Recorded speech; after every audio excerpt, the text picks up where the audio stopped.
Greetings, this is Obi-Wan Kenobi, and I have drifted into the underworld. The Star Wars underworld. I have a bad feeling about this. Here we go. We must go to the lower levels.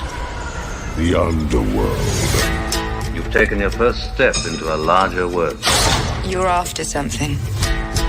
Ben. Since I've started the underworld, I've met so many great friends. Chris. I grew up in the 1990s, and mall packaging is nostalgic for me. Dominic. What I love most about Star Wars is that it's fun, and it's all-round good times. So, this is where the fun begins. May the Force be with us. This thing really moves! Whoa! I like this! I can't believe you came all this way to see me.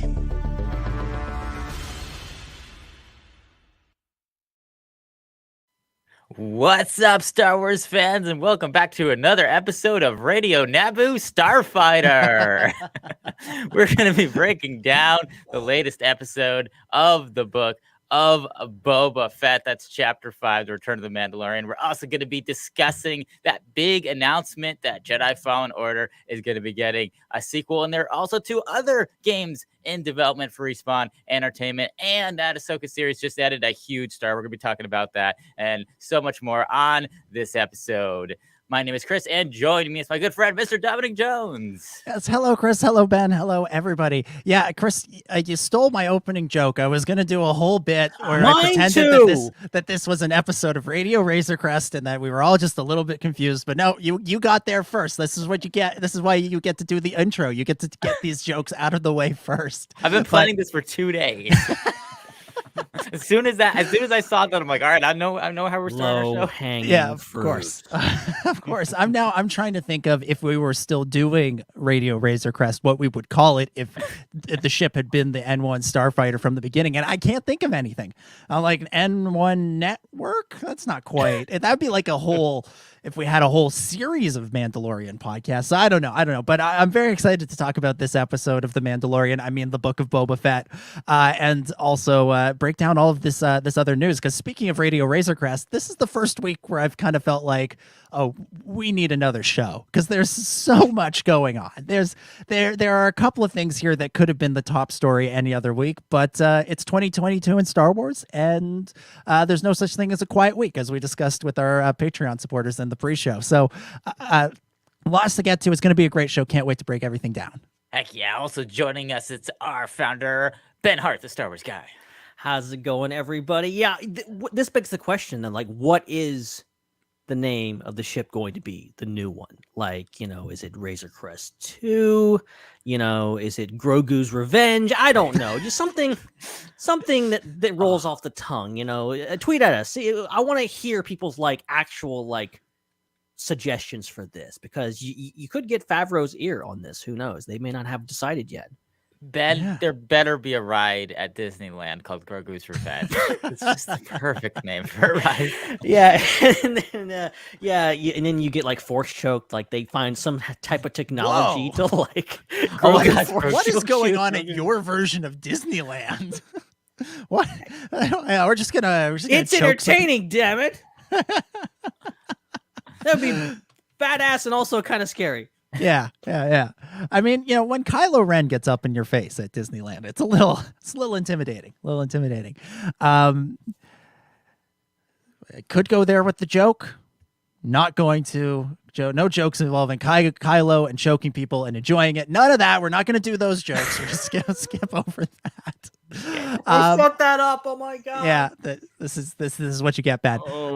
And also joining us, and hopefully not regretting his decision thus far, it's our good friend. You know him from his YouTube channel, Starrapter, and here we like to call him our senior tie-in materials correspondent, Chris Abbott. Welcome back to the show. Hello, everybody. I guess I could say I'm live and in color this time around. Because a lot of changes have been going on with the Star Wars Underworld. The good changes. I've really been liking your format and everything going forward. It's been a lot of fun. But yeah, big week. Because it's not only some Star Wars, but I'm back again to talk about Star Wars news. For we had Star Wars news last week with games. Now we have more. It's like, what's going on here? We are reversing the course of everything at Lucasfilm with these games. So I'm excited to get into that tonight. Yeah, for a long time there, it seemed like if there was there wasn't any Star Wars video game news, and if there was, it was awful. It was something being canceled or what have you. And now it's like, oh no, there are at the very least 4 games that we can that have been announced or had big news about in the last 2 weeks, which is just great. It's going to be a lot of fun to talk about, and we'll get into that after we talk about this week's episode of Book of Boba. But before we get into Return of the Mandalorian, I don't even want to call it this week's episode of the Book of Boba Fett, because I mean it's not. I mean it is, but it isn't. Starrapter, I'm going to throw it over to you. What have you thought of Book of Boba so far, the first 4 episodes? Yeah, so with the first 4 episodes here, I obviously, other people would say that they're not as excited with the Mandalorian, and I kind of have to agree. But I'm excited about what they've done so far. I think with the character of Boba Fett, they have really done a great job with making him a lot more than just that man of mystery. I mean, it didn't take much, right? The guy only had like 5 lines of dialogue in all of the original trilogy. So, but to see like how much they're adding to Tamora Morrison's actual culture, his actual culture coming into play with Maori and everything like that, the Tusken Raider flashbacks. This is, going into the show, I thought, maybe we get like a 5-minute flashback here and there, but I'm very pleasantly surprised to see them going that much in depth with his entire history. Yes, is the pacing a little slow so far? Sure, but I feel like these last 3 episodes are really going to kick things up a notch. But I've really been liking this approach to the character. Sure, could he use like some more action scenes? Yeah, but I think we're building up to that. And it's a really unique take on Star Wars that I think a lot of people have been wanting to see for a while. A lot of inspiration coming from, of course, the Westerns, but a lot of mafia type stuff in this. You got a lot of the Godfather, then the last episode sitting at this table, having these discussions, talking about these tributes. And this is my kind of Star Wars. I've always grown up with loving the stuff with Jabba's palace. To see all these like little nostalgic bits coming back from that, and all these, familiar type of alien species, the Niktos and Klatooines, and all these different guys going in there, and just spending so much time on Tatooine. Am I getting a little bit tired and stale of Tatooine at this point? Sure, and that's where this episode definitely helped in kind of changing up the status quo. But as far as the overall plot, that's where I'm kind of getting hung up on right now a little bit too. As we know, we have 2 more episodes, and they have so much work ahead of them to really make the Pikes seem like this big threat. Because right now I feel like they're kind of missing me on that, where it's like, okay, why are we seeing them as such a threat? They haven't really posed that much. Of course, the hardcore Star Wars fans, like everybody listening to the show and watching the show, will know the whole timeline of the Pikes and what they've been up to in the Clone Wars and everything else like that. But I think the mainstream viewers probably still trying to wrap their head around, why should I care about the threat at this point? So that's kind of where I'm kind of sitting with my thoughts right now. Book of Boba Fett, it's good, but not great right now for me. But it's got a potential. These last 2 episodes can really pull it over the hill for me. Oh, Dominic, your microphone fried. My bad. Yeah, I was gonna say, I think these last 2 episodes are gonna kind of make or break the series. There's been a lot of good in the build up, but it's all been build up, right? There hasn't been. I think this episode 2, I think, can stand on its own as sort of a standout, spectacular little piece of Star Wars storytelling. But so far, it sort of feels like we're just still in the putting pieces into place phase. And in those last 2 episodes, I really think things have got to, we got to see this. We got to see the whole structure now. We got to see the forest from the trees, and we got to understand, why we've been following this story. What's been the point? What's been what's the end game that we have in mind? And I'm with you on the Pikes. I think there's some work needs to be done there to make them seem like credible villains, if they are the ultimate villain. I'm still on that train, but we'll see where that winds up. And I feel like, oddly, and this just occurred to me as you were saying this, Chris, which is why I'm bringing it up now and not part of the discussion later on. I feel like if they'd kept the twins as the main villains, those 2 Hutts, I forgot about them. Yeah, I feel like they might have been had we kept the focus on them as the main villains through episodes 3 and 4, rather than sort of zooming out and focusing on the Pikes instead. I feel like I wouldn't be feeling like this show needed a villain reveal. I feel like those 2 could have carried it. But we'll see. We'll see where we go. We got two more weeks to go after this one, and So we shouldn't get too far ahead of ourselves. And in that spirit, let's plug some things. Host Chris, not guest Chris. Host Chris, get some plugs going, and then we'll break down the episode. Yeah, if you're watching on YouTube, make sure you hit that subscribe button and like and comment. And if you're not, we are on YouTube, so you can watch the show in addition to listening to it. And if you're listening to the show, make sure that you leave a review if your podcast app lets you do that, especially Apple Podcasts, and especially in various international non-American stores of Apple Podcasts. Would be awesome to get some more reviews there. We're over on Patreon, patreon.com/the SWU. That's where you can support us financially. That's where you can get our bonus content. We do an extra bonus show just for patrons every single week, and you can get that for as little as $1 a month, as well as some awesome other perks over there at patreon.com/the SWU. We're also part of the Culture Slate Network, so that means that we have some sibling podcasts, Star Wars Culture and Ion Canon, that are really awesome, that we definitely recommend that you guys check out. And everybody from the network gets together every late Tuesday night, early Wednesday morning, depending on where you live, to talk about the book of Boba Fett right after it airs. And you can find that right now over on the Star Wars Culture channel. That is where that's being hosted. So make sure you subscribe to Star Wars Culture so you can get that. And last but not least, swunderworld@gmail.com. That's swunderworld@gmail.com is how you can contact us if you have any feedback about the show, and if you have any emails that you'd like read on the show. Yeah, and I'll just say again, Ion Canon, great show, great hosts, really enjoying the episodes.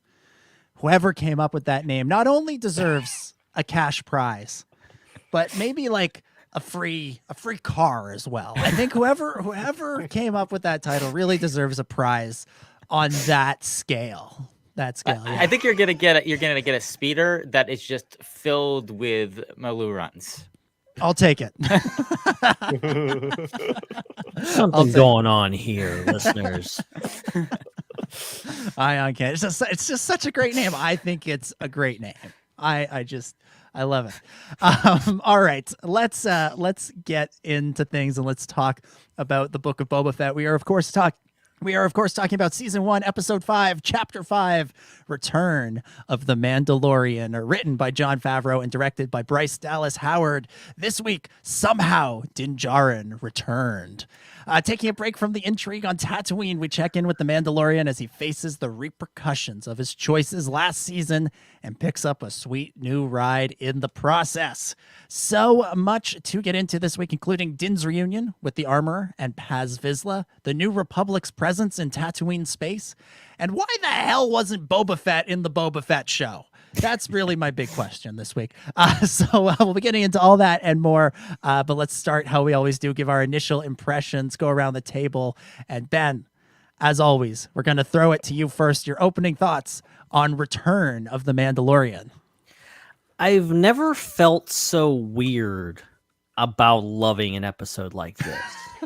It's real weird. It's just real weird because, you watch this episode, you're like, that was great. The book of what was the show again? What was the show I watching? Was this the premiere of season 3 of The Mandalorian, or was this like what is going on here? Like, and I've heard a lot of people like throw it out there like this is my favorite episode. I think it might be my favorite episode too, but like I feel weird saying that because there was no Boba Fett in the Boba Fett show. It's an excellent episode. It might be the best episode of the season so far. And I will get into maybe later my thoughts, and like I don't necessarily oppose what they did here. I think it was really well done. And I think if you're talking about the Book of Boba Fett and you want to justify this, there's justifications for doing something quite on this scale. But yeah, it's a weird choice, and I applaud them for going on a limb and doing it. And it's an amazing episode full of amazing things that I was jaw on the floor for most of it. So really have so many things to talk about tonight.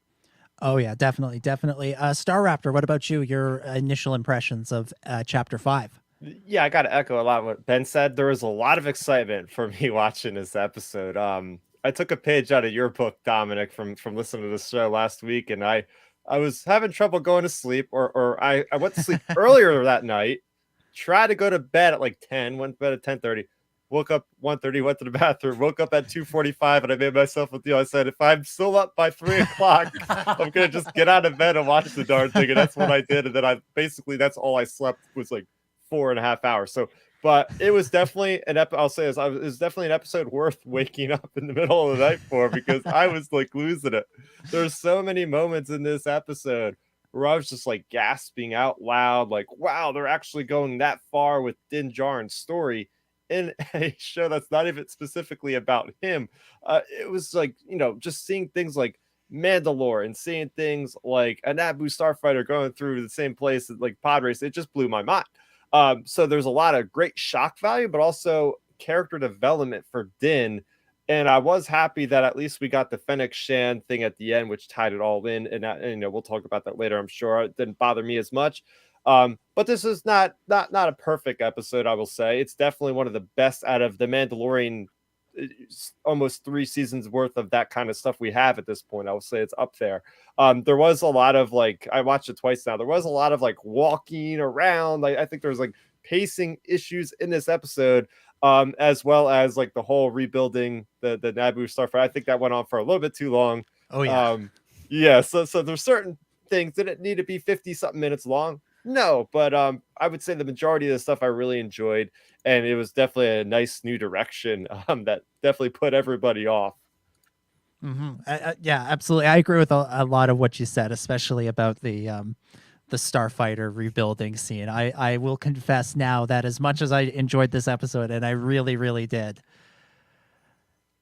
I was very bored during that sequence. If only it was made out of Legos. When I rewatched the episode, I considered fast forwarding through that segment of the episode. But otherwise, a stellar episode. I do agree. Chris, what about you? What did you think overall of this one?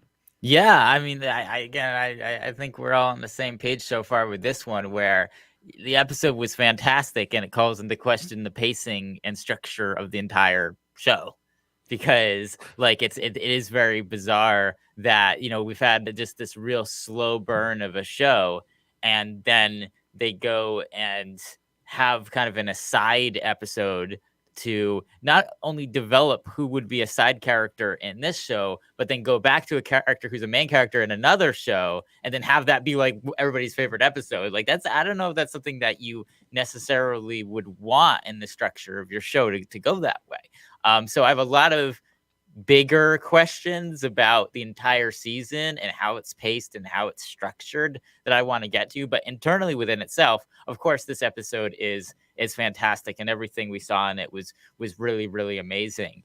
And obviously it not only is it stellar in comparison to what we've seen so far in the Book of Boba Fett, but it holds up to the quality level that we saw in the first 2 seasons of Mandalorian. And like Ben said, really does feel like Mandalorian season 3, which is interesting to me because that was my initial prediction way back in the day.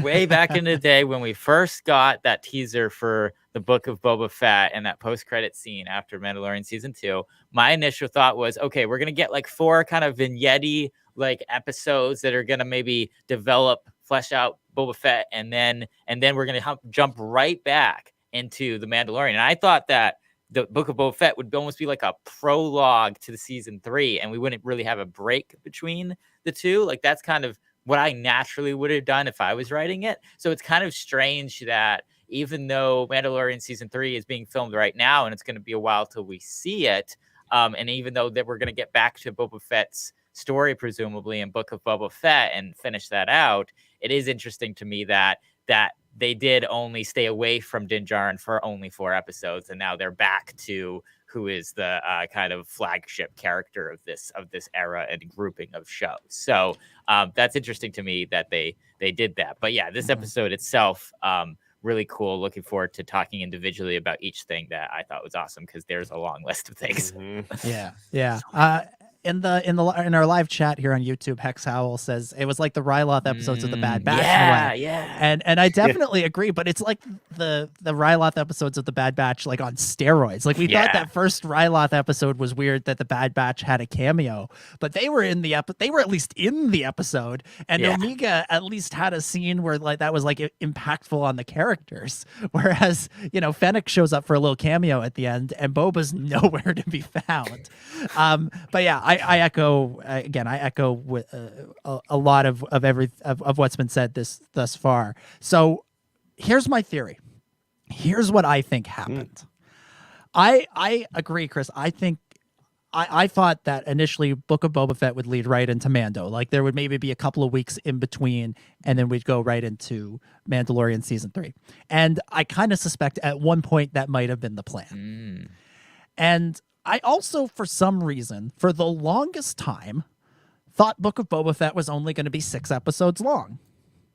I just had this feeling, and I don't know where it came from, but I know other people had this feeling as well. And then there was that brief period where we thought the season was going to be 9 episodes, but that was just a bad rumor. But so we thought 6. It turned out to be 7. Here's my theory. This season was only supposed to be 6 episodes long. Ooh, interesting. And when they realized that season 3 of The Mandalorian would not come out immediately following it, that it might not even come out this year, they realized, well, we've got some money, we've got some time, Pedro's available for a little bit of time here. Let's add an episode in to the Book of Boba Fett. We'll add it in after the fact, and we'll do it as a little side adventure where we'll check in with Din Djarin, we'll check in with the Mandalorian, and we'll check in with his story because, like, let's be honest, a lot of what happens in this episode are things I would have expected in the season 3 premiere. You get a return of Armorer and Paz. You get kind of the repercussions of him taking the helmet off. A little history lesson on the dark saber. Him take the repercussions of him taking the helmet off is what I meant to say there. All of that stuff, those are all things I would have expected to happen in season 3, but we get them in here. And I think they did this episode because they realized it's going to be a long time until we see Din Djarin again. So let's give him a proper showcase instead of just being a secondary character, perhaps a glorified cameo in the weeks to come. And you look at how this episode ends. It doesn't even end with Din going to meet Boba. It doesn't end with Din meeting Boba. It ends with him saying, "Yeah, I'll fight alongside Boba, but I gotta go visit Grogu first." So I think next week we're gonna have Din arrive in his N1 Starfighter, in his rejigged N1 Starfighter, and there's gonna be no mention of anything that happened this week. It's not gonna be talked about at all.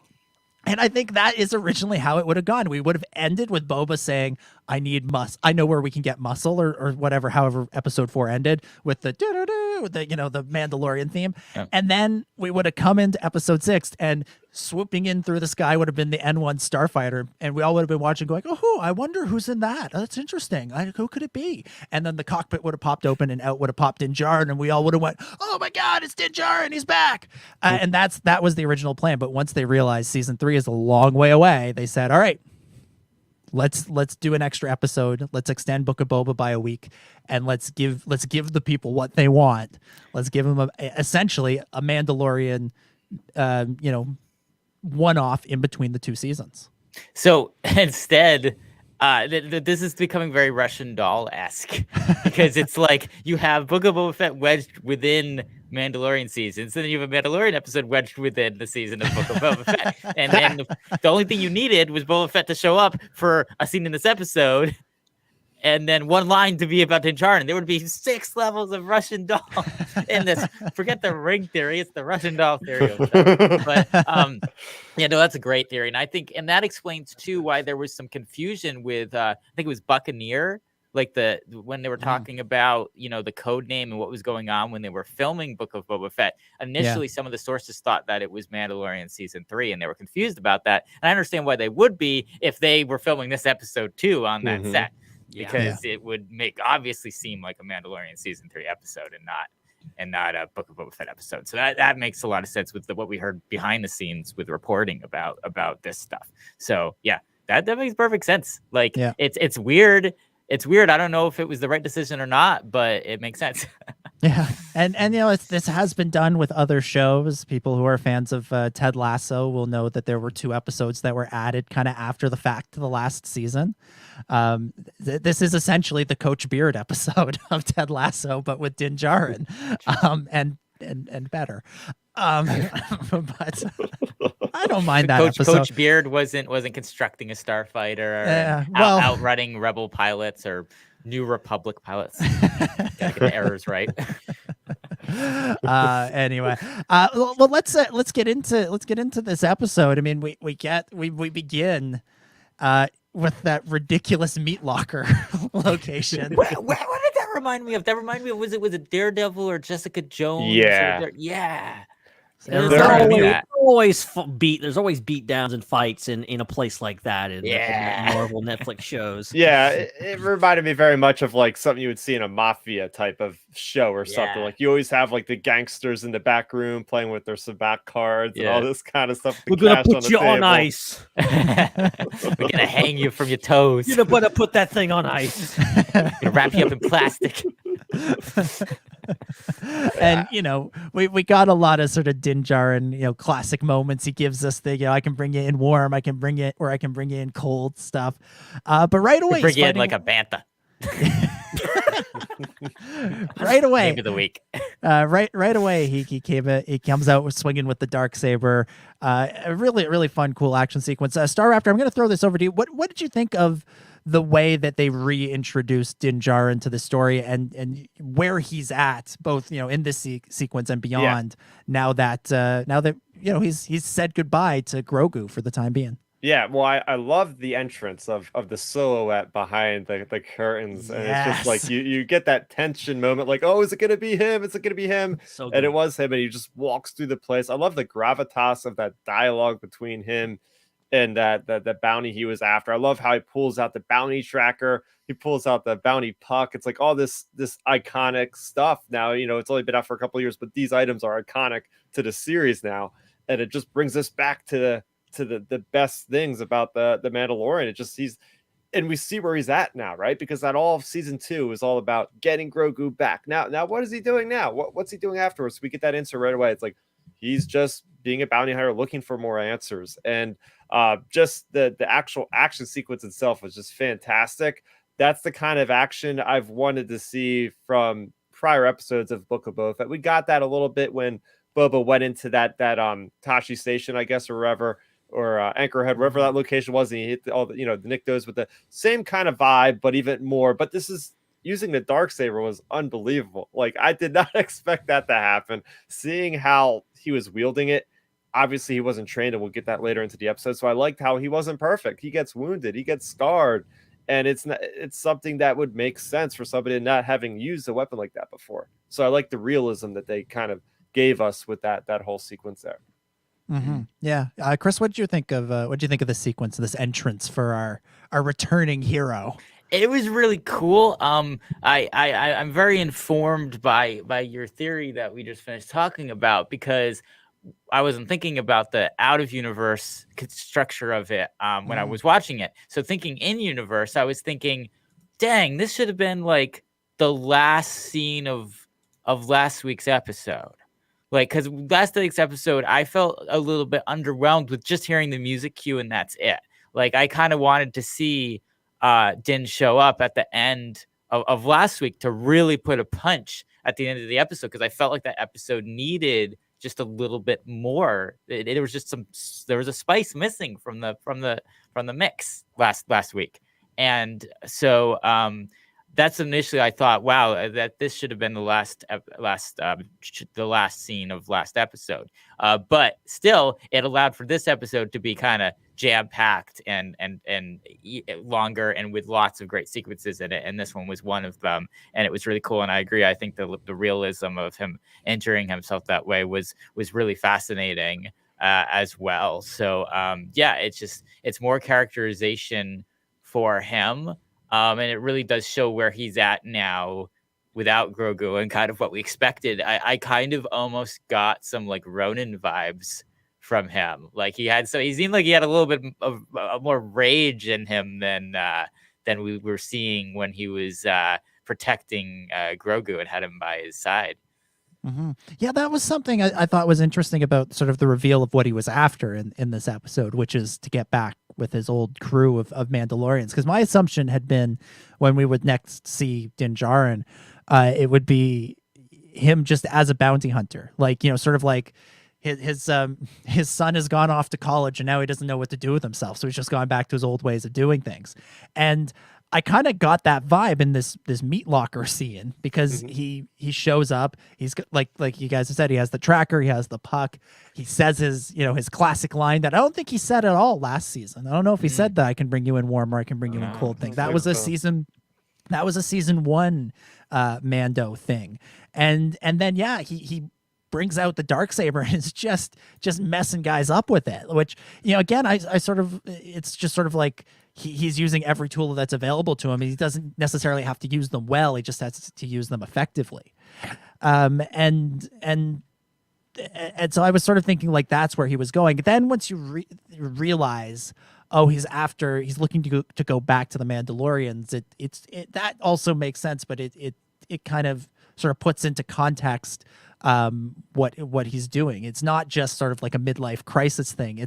It's he doesn't know what else to do. He doesn't know where else to go. He's lost his purpose and now he's looking for purpose again. And he doesn't know where else to find it other than the Mandalorians. And they can also give him some answers, as the armorer does when she lays out the history of the Darksaber and talks about Bo-Katan, all things that we will get onto later on in the episode. But Ben, we haven't heard from you yet. What'd you think of Din's introduction into the Book of Boba and where he's at post season 2, post Grogu handoff? Yeah, it's funny how this was like the one part of the episode that I could have absolutely predicted in regards to, like, I felt like, and I think maybe I've even said it on a couple podcasts, like I felt like after losing Grogu, he would regress. He would go back to his old ways. And you get the idea that, like, he's, you know, he has the Darksaber, which was just like cheer moment when he pulls that out and starts rolling around with it. Like it's great. And you're like, oh, well, he's just doing this to get information. No, he's getting information to find his old covert. And all of this is regression. All of this is going back to bounty hunting so he can go back to his old family that don't even like him anymore. Like, you know, as he finds out, like, he's not welcome there anymore. But that's all he has. That's all he knows how to really do, is just to go back and try to win their approval again. And willing to go to whatever mine, whatever that is, at the bottom of Mandalore to, you know, to not sin or something. I don't know. A lot of mystical stuff going on there that I'm really interested to, like, explore. But, like, the whole idea that he is kind of back to, even down to the dialogue, the same Din from the beginning of season 1. That's really interesting. But I think this is, you know, progressing, and I think the progression will be a lot faster from here on out. I think we're going to see him setting up, and he's got a new ship, and now it's about kind of that domino effect of getting him back to where he was, and also past that. Just fascinating. And also just the whole idea of, like, he has the Darksaber. He doesn't really know how to use it. He hasn't been trying to do it. He's never been this excellent fighter.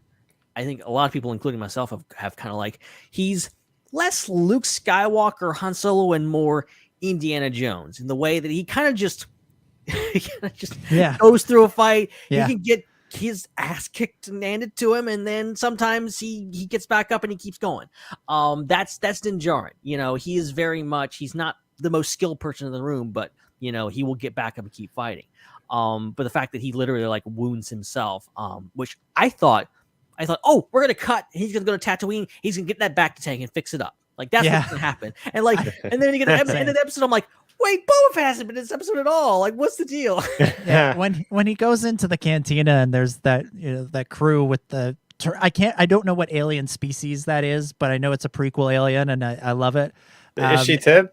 Is she Tib? Yes, thank you. Yeah, and I thought when she's like, "I have another job for you," I thought she was going to say, "It's on Tatooine. This guy Boba Fett's hiring, and he wants, that's what I thought was going to happen." But yeah, and Ben, you made a good point, which is that that he's regressing, and I like you, I expected that. I was expecting that from Din, and I thought that would be something we would see in season 3. Right. But one of the benefits of doing this sort of weird, season 2.5 episode here in the middle of Book of Boba is that season 3 can now pick up in a place where he's a little bit past that. He can't just be regressing all the time. He's got to figure out how to go forward, because all of the consequences of his regression, but also his actions, come to bear in this episode, right? Because he wants to go back to how things were. And I think we see that, as we've talked about, in the way that we're reminded of all the things he was doing in season 1 with the props and the dialogue and just his behavior. He wants to go back to that life. And then he gets back to the Mandalorians. And I think he just wants to go back to being a bounty hunter with them. He clearly, as we saw last season and then are reminded of this season, he has the dark saber, but he doesn't want the responsibility or the power that comes with it. He's trying to just sort of use it as any other weapon, any other tool. And I think we see that in the training sequence with the armorer that we'll get onto later. But she's telling him, like, she's trying to tell him this is something more than just a regular weapon. It's not just you have to think about how you're fighting. I can't remember what her dialogue is exactly, but he clearly just sort of thinks of it as something that can be swung around. Mm-hmm. She's trying to tell him it's something more important than that, and he is resisting that idea, and therefore he can't actually fight effectively with it. And so we've now seen him sort of try and go home. He's trying to go back to how things were, and like the old saying says, you can't go home again. And because when he goes back, he's now forced to confess, quote unquote, to his crime of taking his helmet off, and they kick him out again. And so now we have a Din Djarin who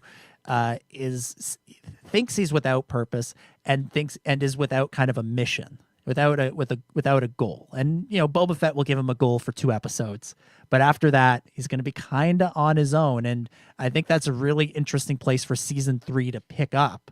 Din Djarin feeling like I don't have a purpose anymore. I've given my son to Luke Skywalker. What do I do? What do I do now? I can't go back to the Mandalorians. They've kicked me out because I took my helmet off. Who am I? What do I do? And that's an interesting place to start season 3. And I'm looking forward to that whenever we may see season 3. And it also brings up the question, quickly talking about the dark saber and its use. How did Moff Gideon figure out how to fight with it so well? How did he overcome those obstacles? Where did he learn that information? If it's like this esoteric information, so it shows you a lot about his character too. It kind of adds to that it's not just like he picked up this thing and started swinging it around. Like there's more to it. Mm-hmm. Yeah, it does. And Moff Gideon always felt like a smarter character than we saw. And I feel like they talk about him in this episode. I feel like we're definitely going to see him in season 3, and I feel like we're going to realize there was more to his plan than we saw, and he's not as beaten as he seems. But this is what the armorer says about the darksaber. It says that you're fighting against the blade. You should be fighting against your opponent. You're too weak to fight against the darksaber. It will win if you fight against it. You cannot control it with your strength.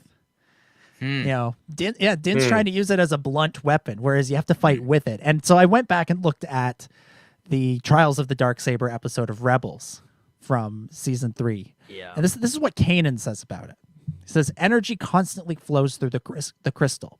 You're not fighting with a simple blade so much as directing a current of power.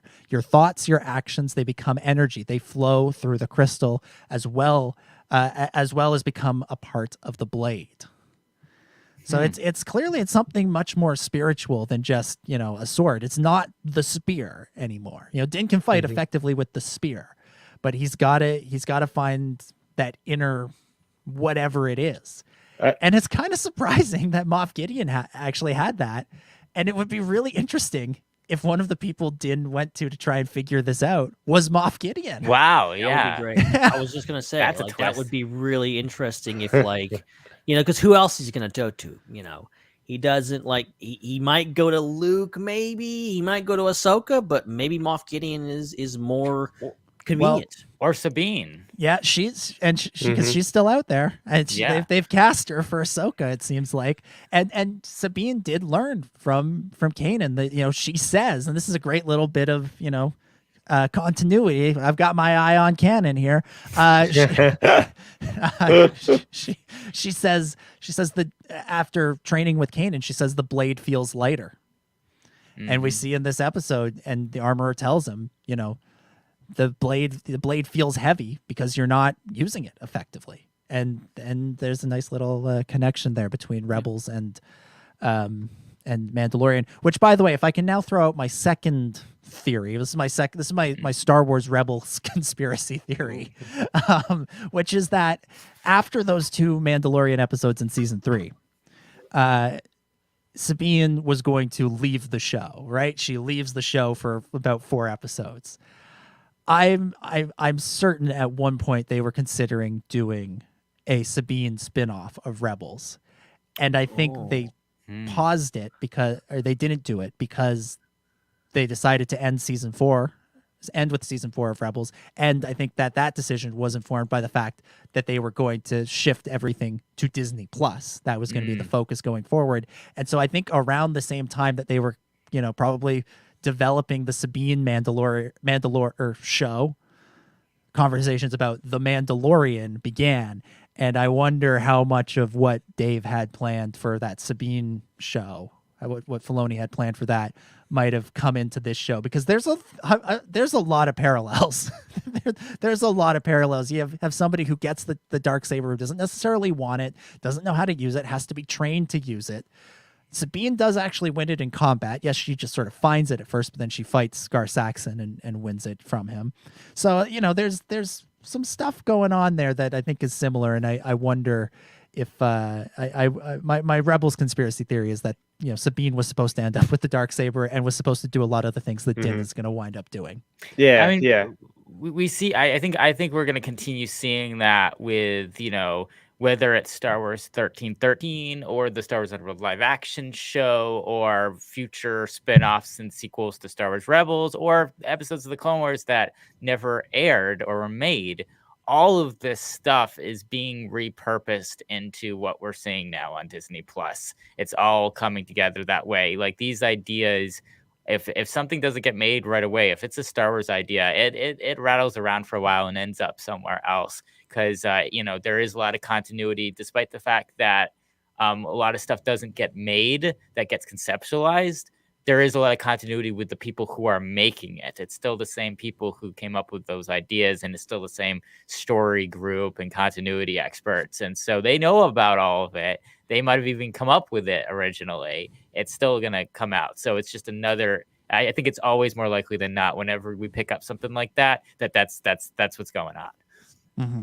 Yeah, I have a couple thoughts on the Darksaber. Well, first off, I just got to comment on how epic and cinematic that duel.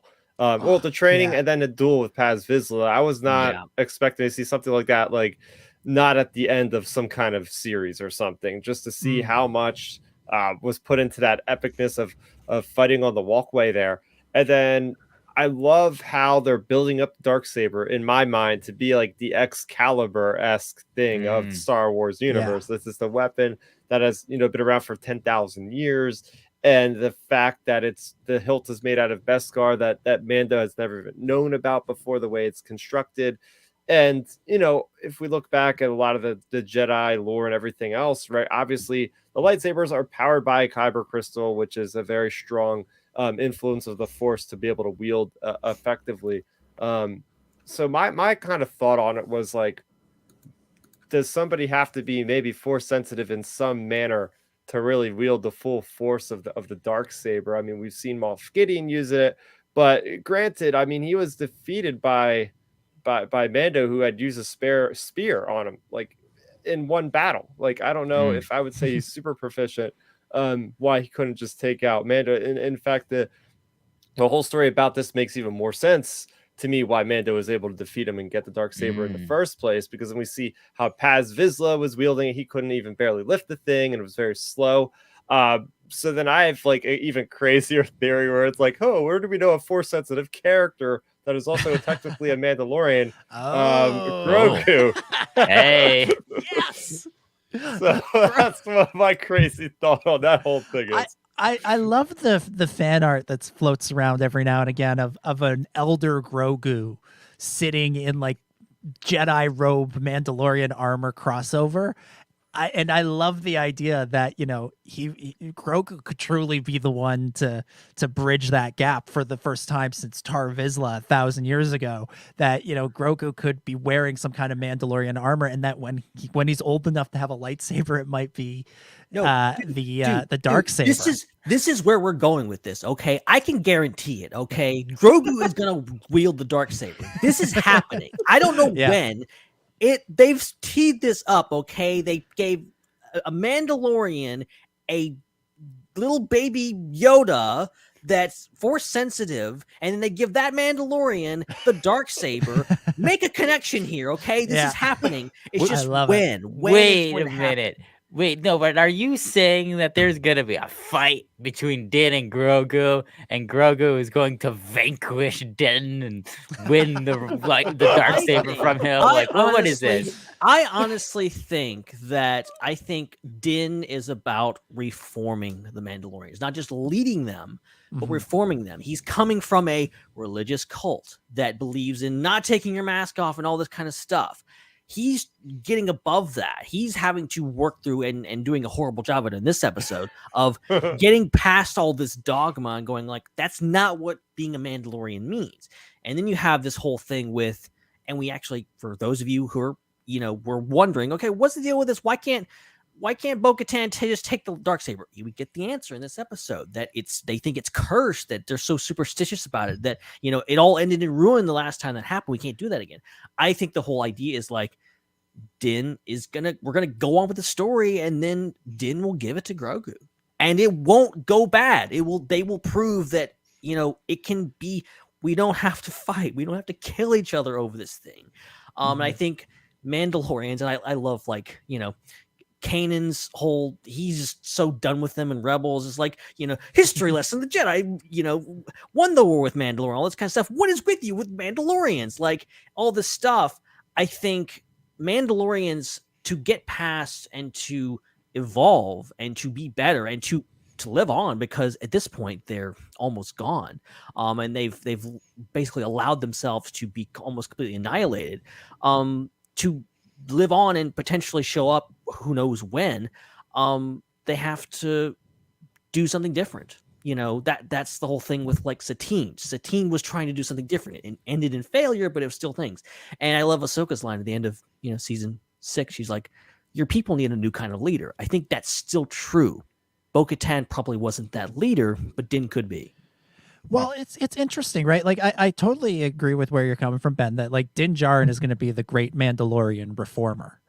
And I think, you know, we'll talk about the flashback in a moment, but I think what it shows is just how much of a trauma the Night of 1,000 Tears, which, I mean, that should have been clue enough that it was trauma. The fact that it was called the Night of 1,000 Tears, but pretty dramatic stuff. Yeah, it shows how much of a trauma it was for the survivors, for all Mandalorian people, that they're holding on so tightly to, you know, their myths and legends of the past, right? You know, why was Bo-Katan a bad leader? I don't know. We haven't seen that story yet. We can't say for certain. But the idea that the Empire bombed Mandalore because the Mandalorians weren't strong enough, because they had a weak leader because she was given the sword rather than winning it, that doesn't jive with what we see in that flashback. We see so many TIE bombers in the sky. I don't know any leader. You can have the greatest leader of all time, and if that showed up, it's kind of hard to win. It's kind of hard to win. And so I feel like, you know, Bo is kind of a tragic figure in this, that she in a sense, is being blamed for the Night of 1,000 Tears, that she tried to rule without the creed, the proper creed, and as a result, the Mandalorians were wiped out. And so they've, they were looking for an explanation. They were looking. What I'm getting at is the Mandalorians were looking for an explanation as to why this happened to them, and they settled on this: that Bo-Katan wasn't the true ruler, wasn't the true wielder of the Darksaber, and because of that, they now have to hold on to all of their traditions. They have to hold on to, they have to hold tightly to all of their loony beliefs. Like, if you take your helmet off, you're not a true Mandalorian. Like, they're so stuck on that this guy Din Djarin, who represents in a lot of ways the best of what Mandalorians can be, because he took his helmet off twice, is now considered not a Mandalorian. And I think a big portion of the story going forward is going to be Din realizing, no, I am a Mandalorian. I'm not a traitor. I'm not against the Mandalorian way. I haven't broken the creed. I'm a real Mandalorian, and I need to show and share to everybody else that you can be being a Mandalorian is more than just, did you take your helmet off? And in a sense, I think Boba Fett could actually feature into that story based on what Boba told him last season about Jango's armor. Yeah. Which, kind of makes the case for this episode perhaps fitting in with the Book of Boba Fett a little bit. But I think Din actually lays it out in this episode what the future of Mandalore, the future and the past of Mandalore, quite frankly, will look like, which is, the creed, as far as he's concerned, is loyalty and solidarity. That's what he says. The armorer says, in order to master the ways of the Force, Jedi must forego all attachments. And Din replies, that's the opposite of our creed. Loyalty and solidarity are the way. And the armorer and Paz Vizsla didn't show much loyalty or solidarity with their boy when they found out he took off his helmet. And I think loyalty and solidarity, that's what it actually means to be a Mandalorian, and that's what Din's going to sort of go around telling people and trying to convince other Mandalorians of this fact as the series goes on. And honestly, somebody who might be able to help him out with that, Bo-Katan. I think that could be what her role ultimately winds up being, because I think she has a bit of that sense to her. That being a Mandalorian is more than strictly adhering to every single rule, which is something, quite frankly, we say about the Jedi Order a lot too. Being a Jedi doesn't mean just following the rules of the Jedi Order. It's a bigger calling, and I think the same can be said of being a Mandalorian.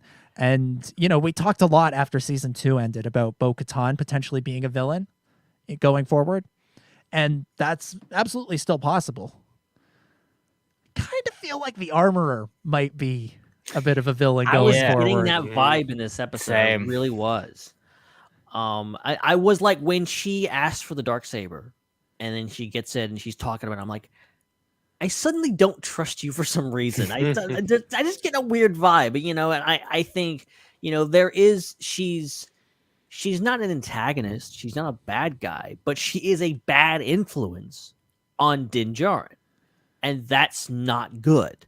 So, her, and she's already separated herself and other Mandalorians from Din Djarin, put him on a really bad path, wanting, him wanting her approval and all this kind of stuff, and kind of slipping back into this whole thing. I think it's very interesting, what is she's just disowned him now. Where do we go from here? How does she figure into the plot, and what is her, could she take on a more antagonistic role as we progress? Yeah, I think the impact of this scene, right, is just, you are no longer a Mandalorian, essentially, is what she is telling him. Yeah, I guess they'll have to change the name of the show. Yeah. Whether someone or not someone photoshopped The Man. That's the name of the show now. So I thought that was a pretty big moment, because what does this reflect on his character? Does he take this to heart and really feels like, okay, I failed my people? He begs to try to figure out a way to do this, and then the wells whatever underneath the destroyed city and all that. So what does that bring to the table for what his future is now? I mean, we're going to see what he's doing with Boba Fett, but where does he go from there? Is he going to try to unite these people, or is he just kind of over it at this point? Is he going to just pave his own way and do his own thing at this point? That's what I got out of this scene. Yeah, I think, the fact that he goes to help Boba, and perhaps when we meet him in season 3, episode 1, the real season 3, episode 1, not this one, I think he might be kind of still in the place of like, who am I and what does it even matter anymore? I can go visit Grogu whenever I want, but outside of that, maybe I'm just going to be a brawler. Like I'm just going around getting into scrapes, picking up enough money to get by off of bounty hunting. And what does it even matter? And something's going to have to snap him back into realizing that he can be a reforming figure, that he can be a unifying figure.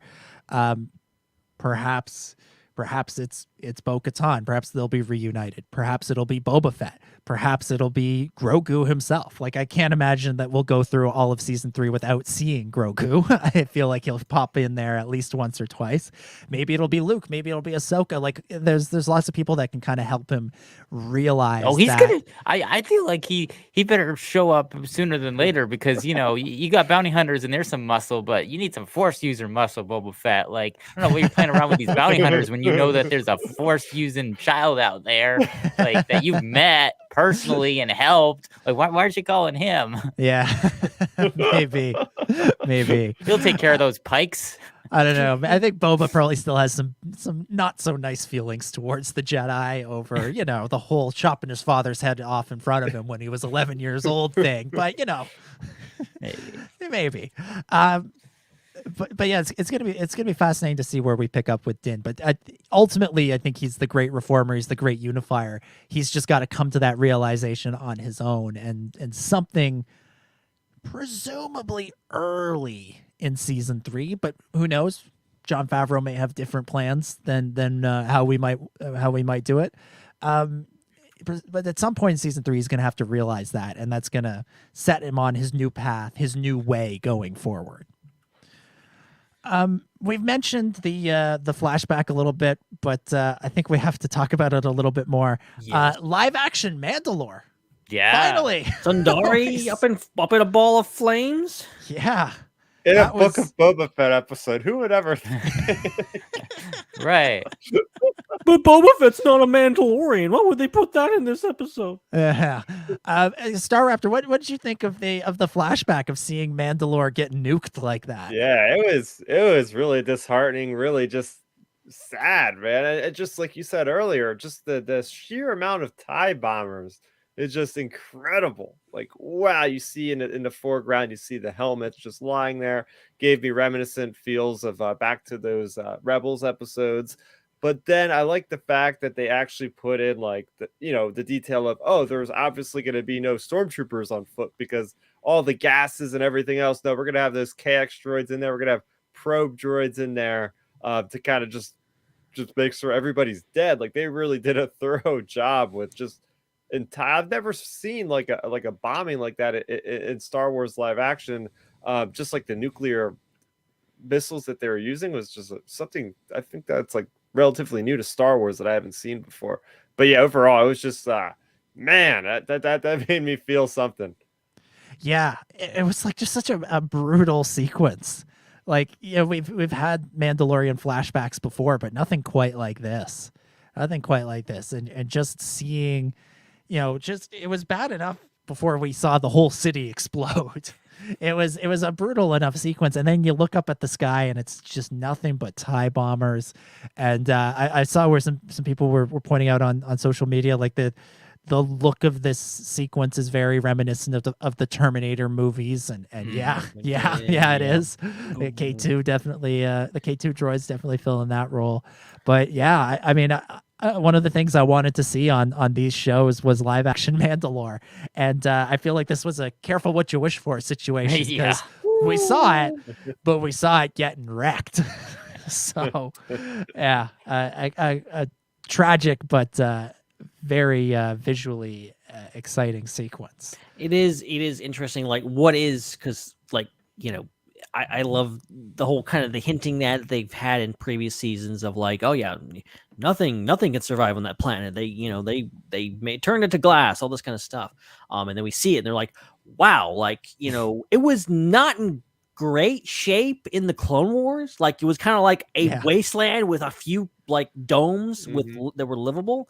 Now they blew up the dome, so like, where do you go now? Very interested to see, like, is Mandalore livable now? Like, this has happened probably early on in the Empire. I don't know how many years after this is supposed to have happened, because you have the Siege of Mandalore, and the Night of Thousand Tears, and another siege apparently. So like, a lot's happened. Do they go back to Mandalore? Will we see it again? But after, like, it's really just like nothing there now. Like, just absolutely nothing.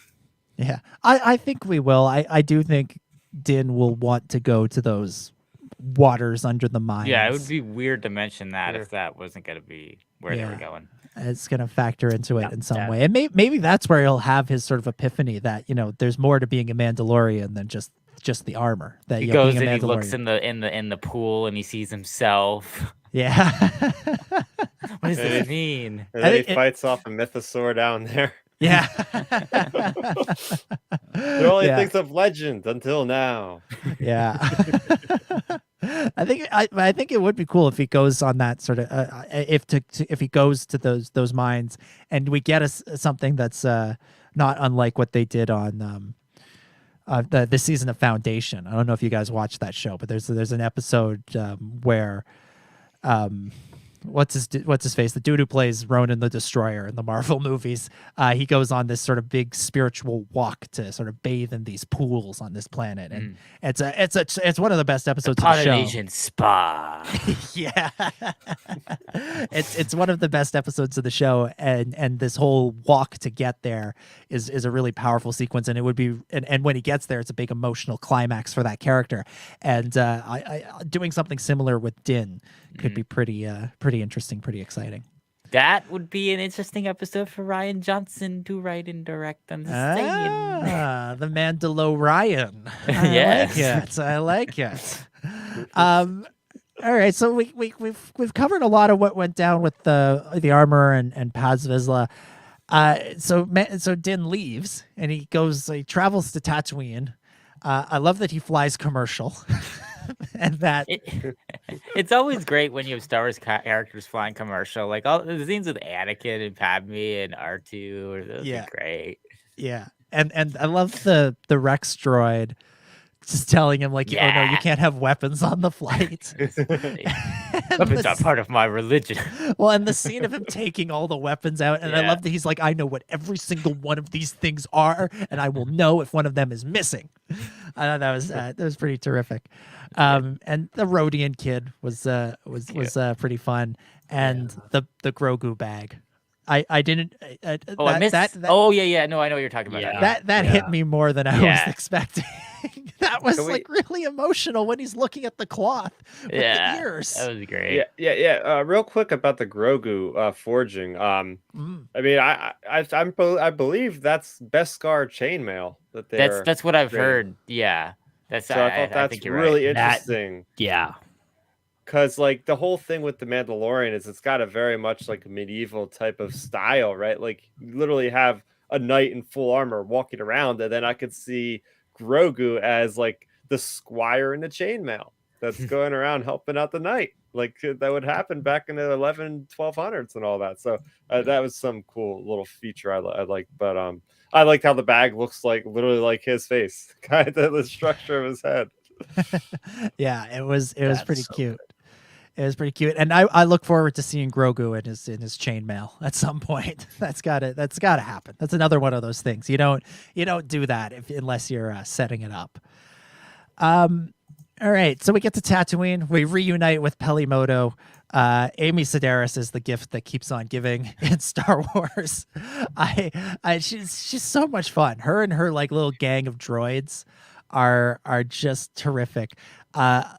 I did think the the rebuilding the Naboo starfighter sequence went on a little bit too long. I thought you could have cut that in half, and it sort of felt like they recorded a bunch of stuff with Amy and said, "Oh, just riff here a little bit, come up with some funny lines, and we'll just keep the best stuff, or we'll cut it down." And then they were watching it in post and were like, "Oh, this is all gold. We can't cut any of it."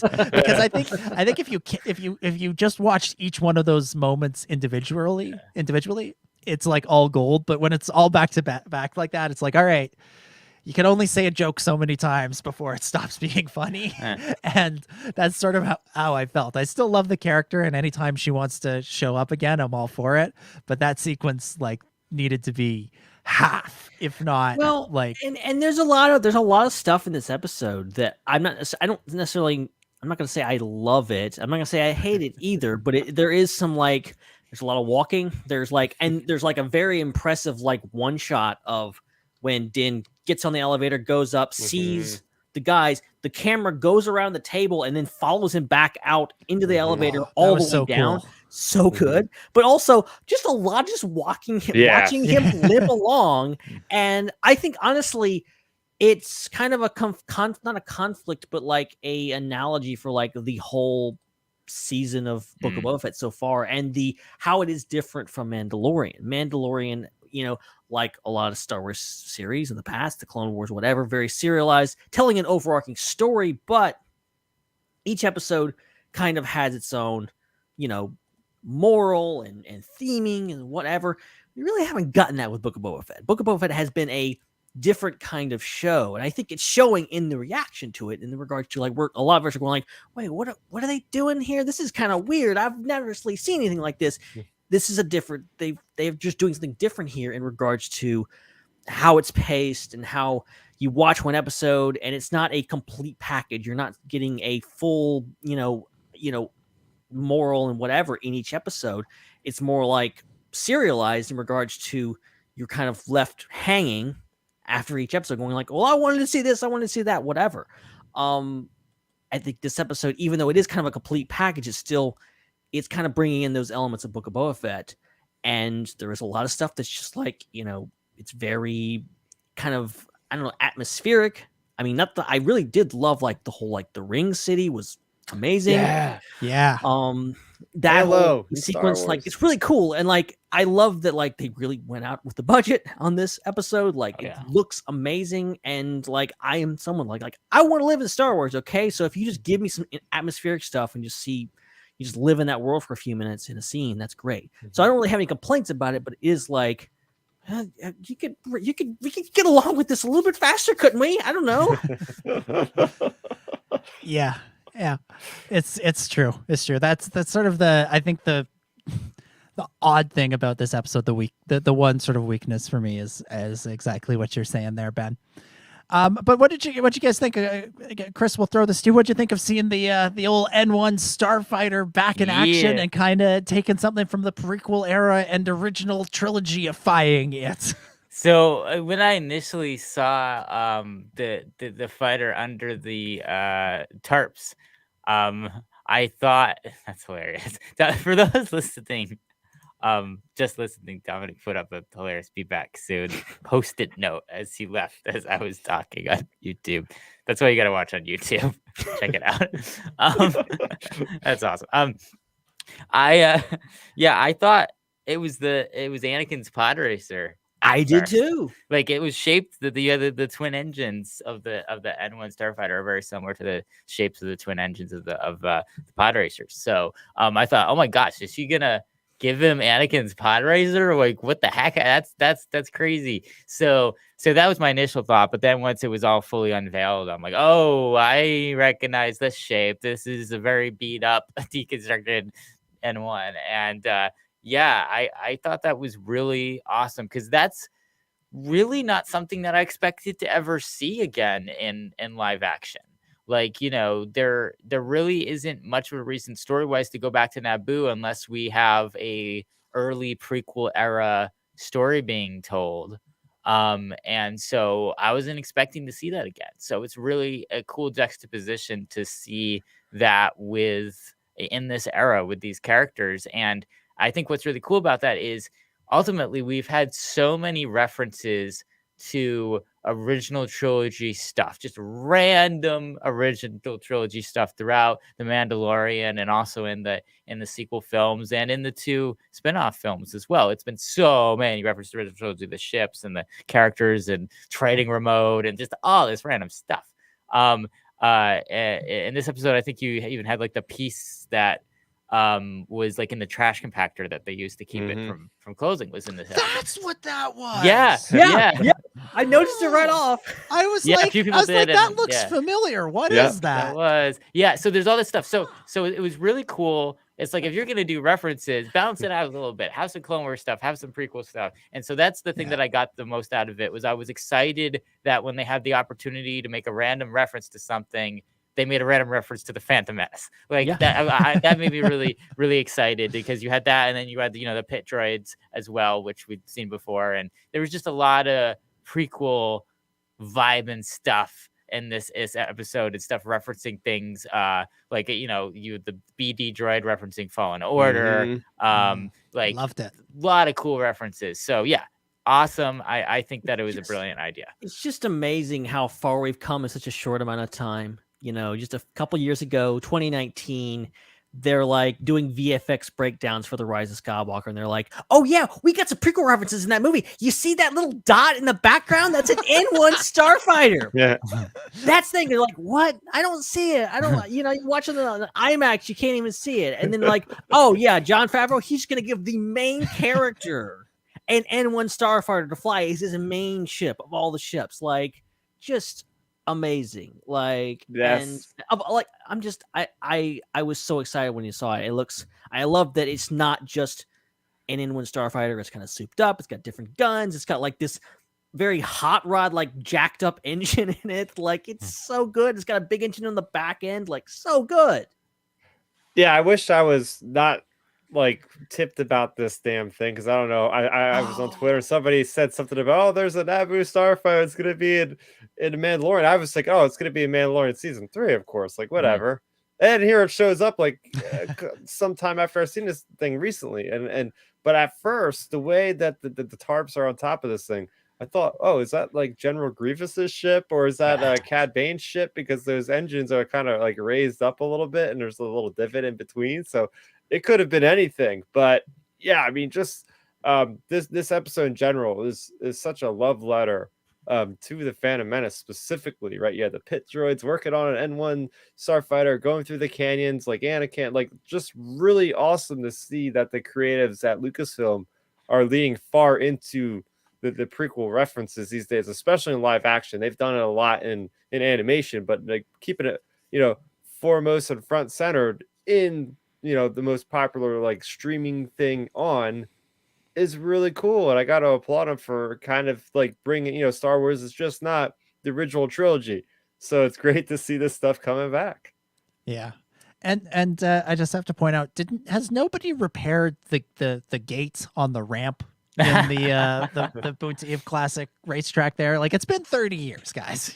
The pieces of the gate are still there. Like, they haven't even bothered to clean them up in like 40 years. Yeah. I will say, like, the cynical part of me when I saw that he was going into the pod race thing, I was sort of like, really? We're gonna do this? We're just gonna go?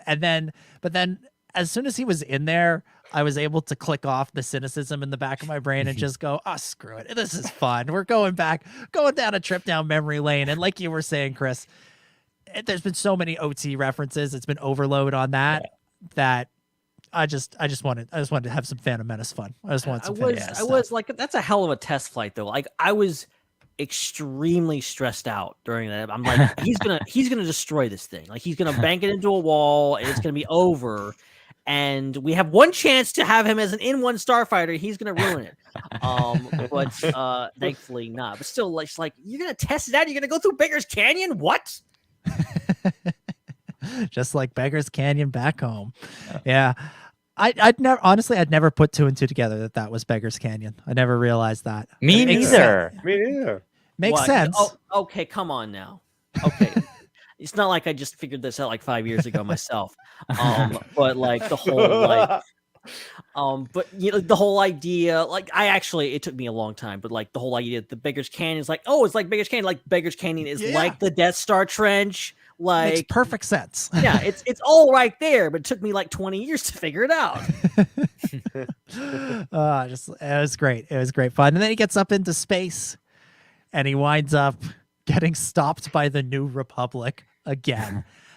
Also, first and foremost, why is the New Republic patrolling Tatooine space? That felt weird to me. I don't know. It just further illustrates how useless the New Republic is. They are absolutely useless. They just fly around. They do paperwork. They harass people for no reason, and they're ended up in places they don't even belong. And there's a war about to start on the planet. They don't care. They're just there. Ben, you're starting to sound like a First Order sympathizer there. Oh. Hang out with General Hux and Tam from Resistance. The loathsome New Republic. Oh, dear. I just think that Tatooine's just becoming a lot more important now. Like, you have the Hutts coming and deciding, we want to take it back over all of a sudden, and with the twins, and then you have the Pikes coming in and being like, we need this. This is vital for our spice trade operation, and then who else knows what's going on, is it really important now? So I understand if there's all this stuff going on that New Republic wants to have some say, or at least some eyes in the sky of what's going on. Yeah, I love Luke Skywalker calls it, dust ball. Anakin obviously hates it for obvious reasons. Yeah. One of the Hutts says, "Oh, this is a worthless rock." I mean, at some point, one Star Wars character has to wake him and go like, "No, wait, clearly not. There's clearly more to this planet than you guys are letting on. Like everything happens here. Like everything. This is like the center of the galaxy. This isn't the far reaches. This is everything's going on here." Yeah, I will say, in sort of to further the point that you guys are making, the X-wing pilot that's there is Carson Teva. It's it's Paul Sun-Hyung Lee's character. It's Appa from Kim's Convenience. He's back. I was so happy for him. But it's him. And I've always felt, since we started seeing Carson on the show, that this character, unlike the rest of the New Republic, knows something is up, knows something is going on. He's on the trail. He's figuring it out. He doesn't know what it is exactly, but I think he even says as much last season that he knows something is happening in the Outer Rim, but he doesn't know what, and he wants to figure it out, and he's trying to get people to help him out. And he recognizes Din. He recognizes his voice. And I think he knows that somewhere down the line, he's figured out that whatever's going on, Din is going to be important, or Din is going to be an important ally to him. And I think he recognizes Din, and he lets him go, and he doesn't chase him off, in part because he doesn't want to do the paperwork, but also because I think he's the one member of the New Republic, or one of few members of the New Republic, that knows something is up, and knows something is going on, and knows that there's a fight coming, and they need to be ready, and they're going to need all the allies they can. And maybe he's hearing that something's about to go down on Tatooine. So he wants to go and check it out. So he brings old Max Lloyd Jones there, Luke Skywalker's body double, to be his X-wing pilot, his wingmate. Seeing as I guess Trapper Wolf was busy, Dave Filoni's off directing the Ahsoka show, so he can't be cameoing as an X-wing pilot again. Something. I think he's the one guy who's onto something. So it makes sense that if Mando was going to run into anybody out there investigating what's going on Tatooine, it would be him. It would be Appa. I love the fact that they included this. Again, very unexpected. And again, one of those moments where I kind of gasped, like, it's Carson Teva. And this is kind of pulling together the wider I feel like what Carson Teva is doing is like he's that link, kind of like maybe like the Samuel Jackson in the MCU, like the Nick Fury kind of person that's like tying everything together in a lot of these post-credit scenes, and that overall story of eventually that'll lead to Thrawn. I feel like that's what he's like tracing throughout the galaxy, the Outer Rim specifically. So this is how Boba Fett's connected. This is how the Mandalorian is going to be connected through this character Carson Teva. And as Dominic said before about Rangers of the New Republic, I feel like he would definitely be in there as one of the main characters, definitely holding that together. And even aside, kind of jokingly explaining why I like this scene a lot. It's like, hey, this is our traffic stop in the Star Wars galaxy. This is how it goes down when you go past the speed limit. They try to override your controls. I like that little aspect of like, send over your documents, this, and this. It's like, and then they're like, okay, transfer over your controls. So like, oh, that's interesting how people could just get their controls completely transferred over. That's a cool little nugget of information there. But I really enjoyed that scene of just like the reality, you know, our real life going into Star Wars. Hey, what would happen for people getting stopped in space? The Star Wars version of license and registration, please. Turn the car off, please. Step out of the car, please. Walk in a straight line. Give us the alphabet backwards. I would like to see a Star Wars breathalyzer test. How do we check for death sticks? Or make sure that you haven't recently snorted a lizard? That was a very fun scene, and they need to just go ahead and make Paul the star of Rangers of the New Republic. Just go ahead, make him the star. I'm here to talk to you about the New Republic initiative. So he heads. So Mando heads back to Tatooine. He lands, and who's waiting for him in the shop? Well, it's Fanuchan, an actual character from the book of Boba Fett. Who'da thunk it? Any thoughts on the Fanuchan scene? Anybody want to jump in with the reaction to this? Or I mean, it's just kind of set up for next week. I just love that like Favreau's like, we could put Boba Fett in this. Like Boba Fett is in the area. We could put him in the episode, but no, we're gonna put Fennec, even though Boba Fett is in the title. Just to screw with you, just so all of us would go like, well, where's the Boba Fett in the Boba Fett show? That's exactly what they did. So like, I love that. Like they got to the end and they're like, we could do this, but we're gonna do this, and just to screw with you. Yeah, yeah, that's fair. That's fair.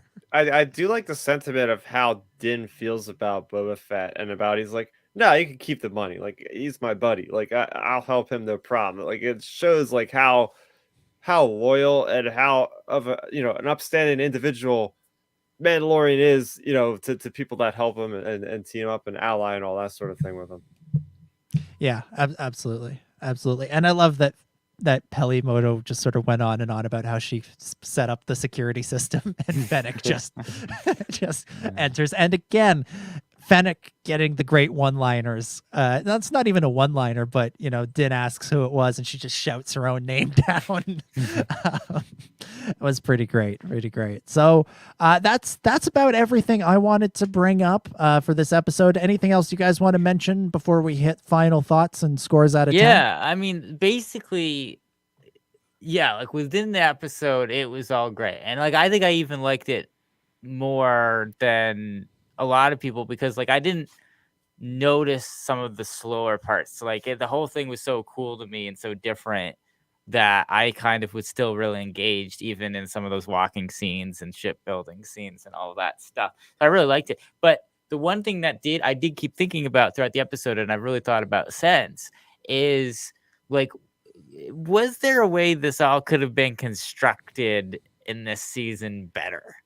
Like, is there a way that this could have been? And one thing that came to my mind is they're balancing these three things, where you have the flashbacks about Boba Fett's both distant and recent past, and then you have the current timeline going on, pushing the story forward, and then you have this side story with Din Djarin, and these are these three things that they've had to balance. And what they've chosen to kind of do is have a lot of the flashbacks in the first 4 episodes, but have different degrees of the episodes being taken up by the flashbacks, and have that always changing, and then have the rest be the story moving forward, but slowly, and then decide in episode 5 to do all of this side story all just in one episode. Like, it's a very fascinating way to do it that I haven't really seen done quite like this before, and anything I've seen. And I wondered if it would be better to have it kind of be structured like a Game of Thrones like show, where you have like the A plot, B plot, C plot, and you're just balancing all of them in each episode. And I'm wondering how the show would have gone if, you know, you would have had, you know, each episode kind of like a little bit of the flashback, a little bit of the current plot, have the flashback informing things directly that are happening in the current plot. So it makes sense why we're getting that flashback in that episode and balancing that, but then also having a little bit of what's going on with Din's journey as well, and keeping us kind of tied into that overall storyline. Like, I wonder if that would have been a better way to balance this footage than that the way that they did it. Here's my theory on this one, Chris. So we have 7 episodes. We spent so much time doing flashbacks. The first 4 episodes are a lot. Some of the episodes even almost entirely flashbacks. Yep. Then you have a 5th episode where it's basically no Boba Fett at all, absolutely no Boba Fett, which leaves us with 2 episodes. I'm thinking that there's pretty much going to be a guarantee season 2 at this point, because they're not going to put so much into the importance of his backstory, which takes up probably almost more than half of the actual runtime of the series. Yeah. If we're not going to see more of him, and the fact that they put this entire episode in there, which has no Boba Fett, just even leads more credence to my theory with that one. So yeah, could they have constructed it better? But they just wanted to get all this stuff out of the way. Then season 2 will really see him at his full potential. Maybe, I don't know.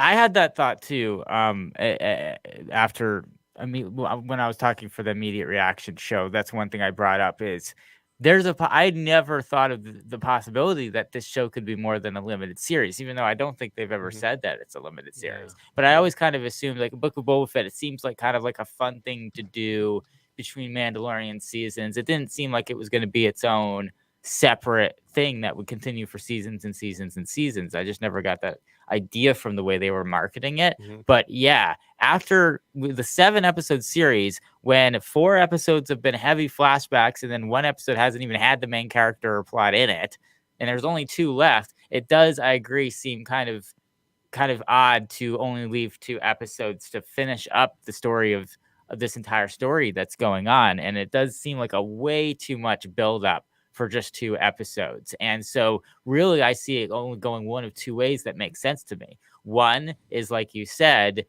we get maybe some cool payoffs in the next 2 episodes, but it's not the final end to this storyline at all. There's way more going on, and it's not just going to bleed back into the Mandalorian, but we're going to get more Book of Boba Fett.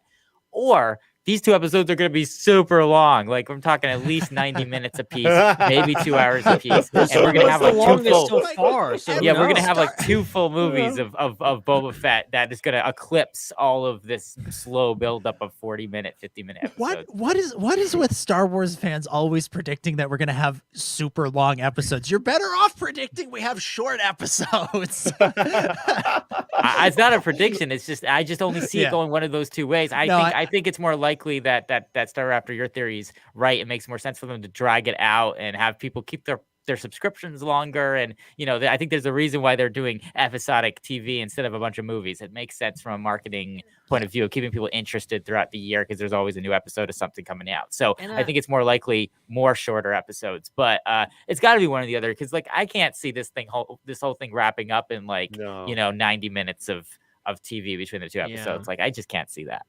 And I touched on this on the live stream too. Like, I think my only disappointment with this episode is, like, and it's a, like, in the grand scheme of things, like, I love this episode, but at the same time, I'm really, like, after spending 4 episodes with Boba Fett, I am invested in his story, and I want to see where it goes.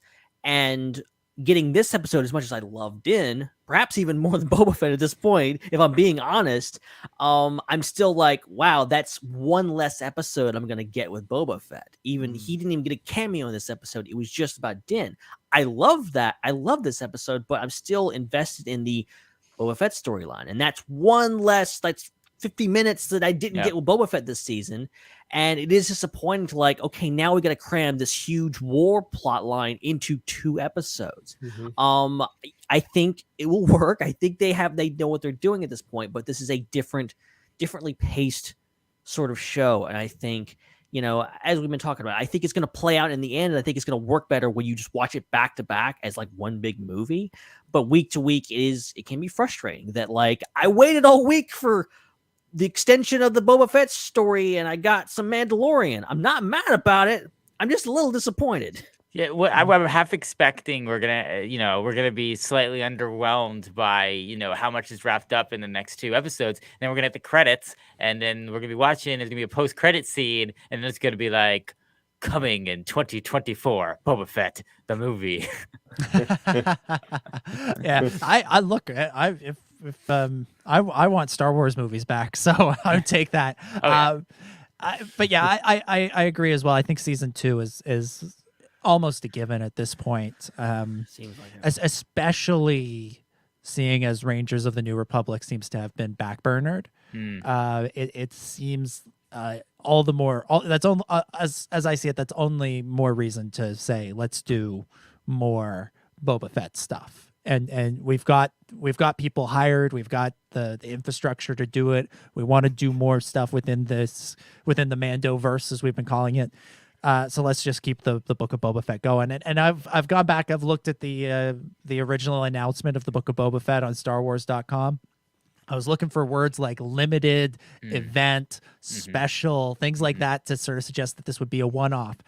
I don't see any, so it seems likely that we'll have a season 2. So yeah, I think there's every possibility that next season that in the next 2 episodes we have some big all-out throwdown on Tatooine that kicks the Pikes off Tatooine or whatever, and whatever happens there, draws the eye of some other threat, be it the twins, be it Kira. I'm going to keep throwing that dart against the wall until it eventually sticks.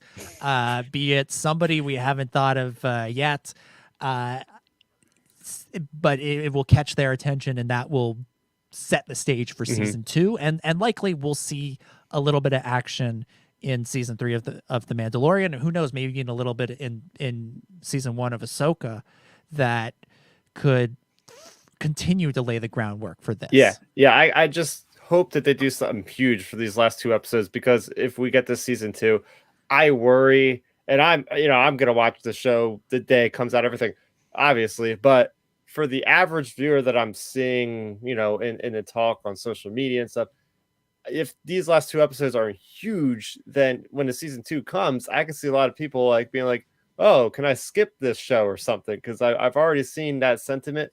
So they gotta leave us with some big stuff for these 2 episodes if we have a season 2 coming, because they gotta have people back on board excited for season 2.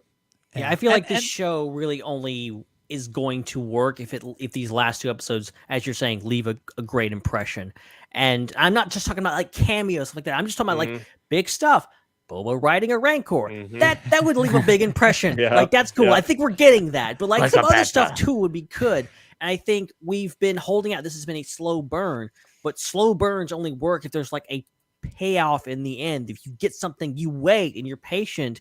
And oh my gosh, I'm glad that I watched all this stuff so I could watch this. But I think if the next 2 episodes kind of don't grab people, and I know personally, if they don't really grab me, I'm already kind of like, I don't really I'm not enjoying this as much as Mandalorian. I'm not sure how I feel about the show overall. But if the last 2 episodes are like really good, it's going to stick with me. It's going to stick with me like, oh, I really enjoyed that. But if it doesn't, who knows? If Jon Favreau and Dave Filoni and Robert Rodriguez are as smart as I think they are, I think these next 2 episodes are both going to just knock it out of the park. They're going to be rock and roll. They're going to be lots of fun. Maybe we'll have some cameos. Maybe we'll definitely have some big action. I think this series has in a lot of ways impressed me in the sense that I've really liked how Jon Favreau has written it, in the sense that he's created something. He's gone about doing a Star Wars show in a different way. He's done these 4 weird esoteric Boba Fett in the desert episodes. And have they all been perfect? No. Do I think he could have used another draft on just about every script? Yes. I don't think Jon Favreau is a perfect writer by any stretch of the imagination, but I think he's a very talented storyteller. And I think he also has a really firm grasp on what audiences want. And I think he realized that he built up enough goodwill with 2 seasons of Mandalorian that he could try something and do something a little bit different with this show. And so he's done that for the first 4 or 5 episodes. But I think he also knows that at a certain point, he's got to give the people what they want. and people are chomping at the bit for some just kick-ass Boba Fett action. And I think there's a reason that the flashback storyline basically wrapped up last week. I think we're coming into these last 2 episodes. I think it's going to be guns a-blazing, literally and figuratively, and it's just going to be everything that people thought they wanted from a Boba Fett show. You're going to actually get in those next 2 episodes, and it'll make the whole show better, because when you put the wish fulfillment, action, amazing, awesome stuff with the weird esoteric character stuff, you get something that's actually really special, really unique, and will really stand out amongst all of the streaming shows. So I think if John can pull it off, if John and Dave and Robert, if those 3 guys can pull it off with their crew, then I think we will, as I've said before, I think the book of Boba Fett is going to be greater than the sum of its parts, and will be looked back upon very fondly. And we'll those weird Boba Fett stories in the desert are going to be thought of as great times and great storytelling and really good stuff. And already I think episode 2 is, but I think episodes 1 and 3 and 4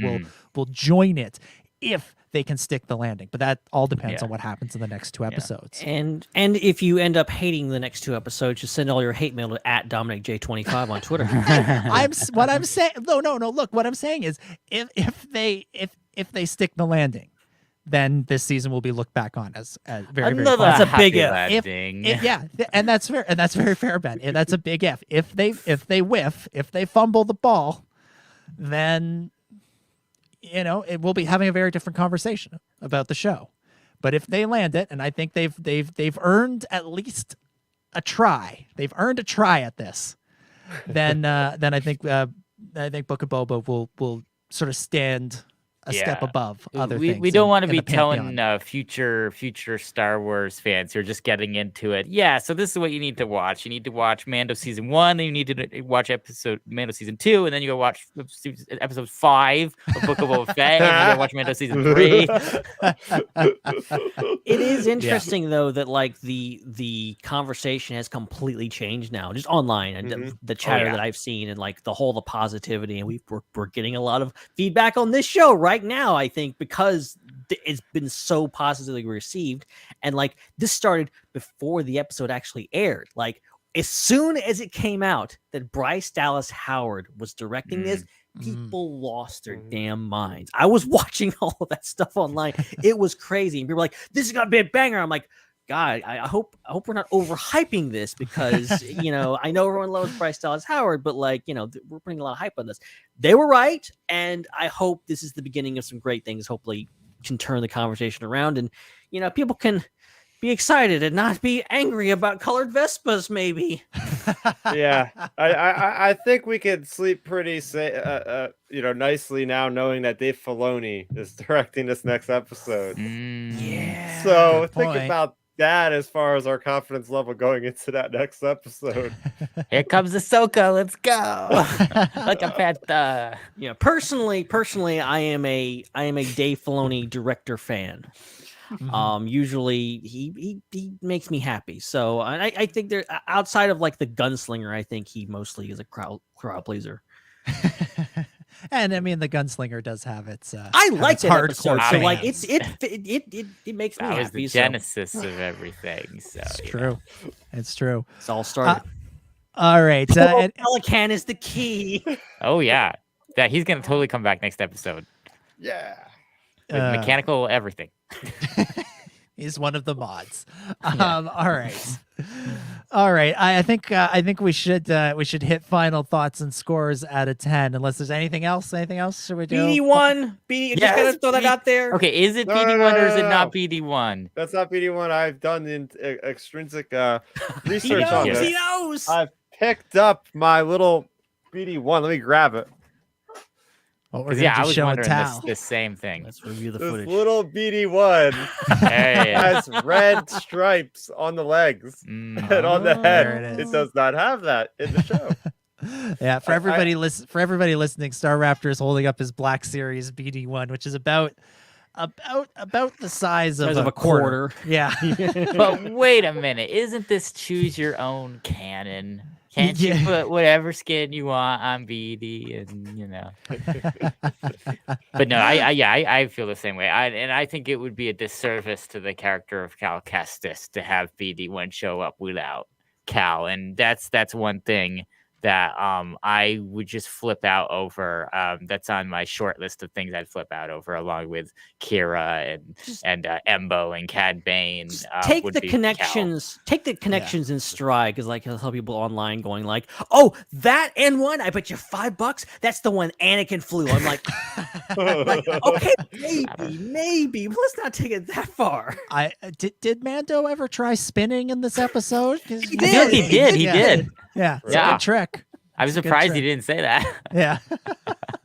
Wizard. Instead, we got the wizard line. Yeah, wizard. No, it's working. It's working, Amy.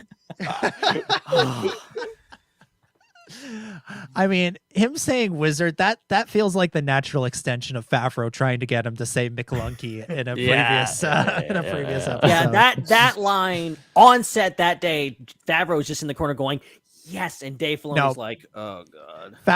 I'll bet you $20 Favreau slipped that one in during the voiceover recording session. He's just like, Pedro, don't tell anybody, but just give me one wizard. And Filoni's somewhere like, John, that wasn't in the script. John's like, I wrote the script. What I say is in the script is in the script.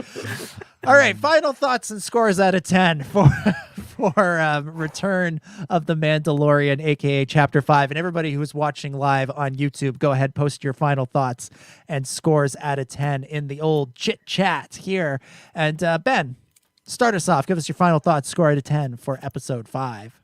Yeah, I mean, it's a phenomenal episode. Like, I don't really I noticed the whole, like, some of the slow bits, but like, I really don't have any complaints about them. I think some of this great. I had a giant grin on my face the entire time that N1 Starfighter was on screen. So like, even though that scene was slow, I was still like, oh my god, this is happening.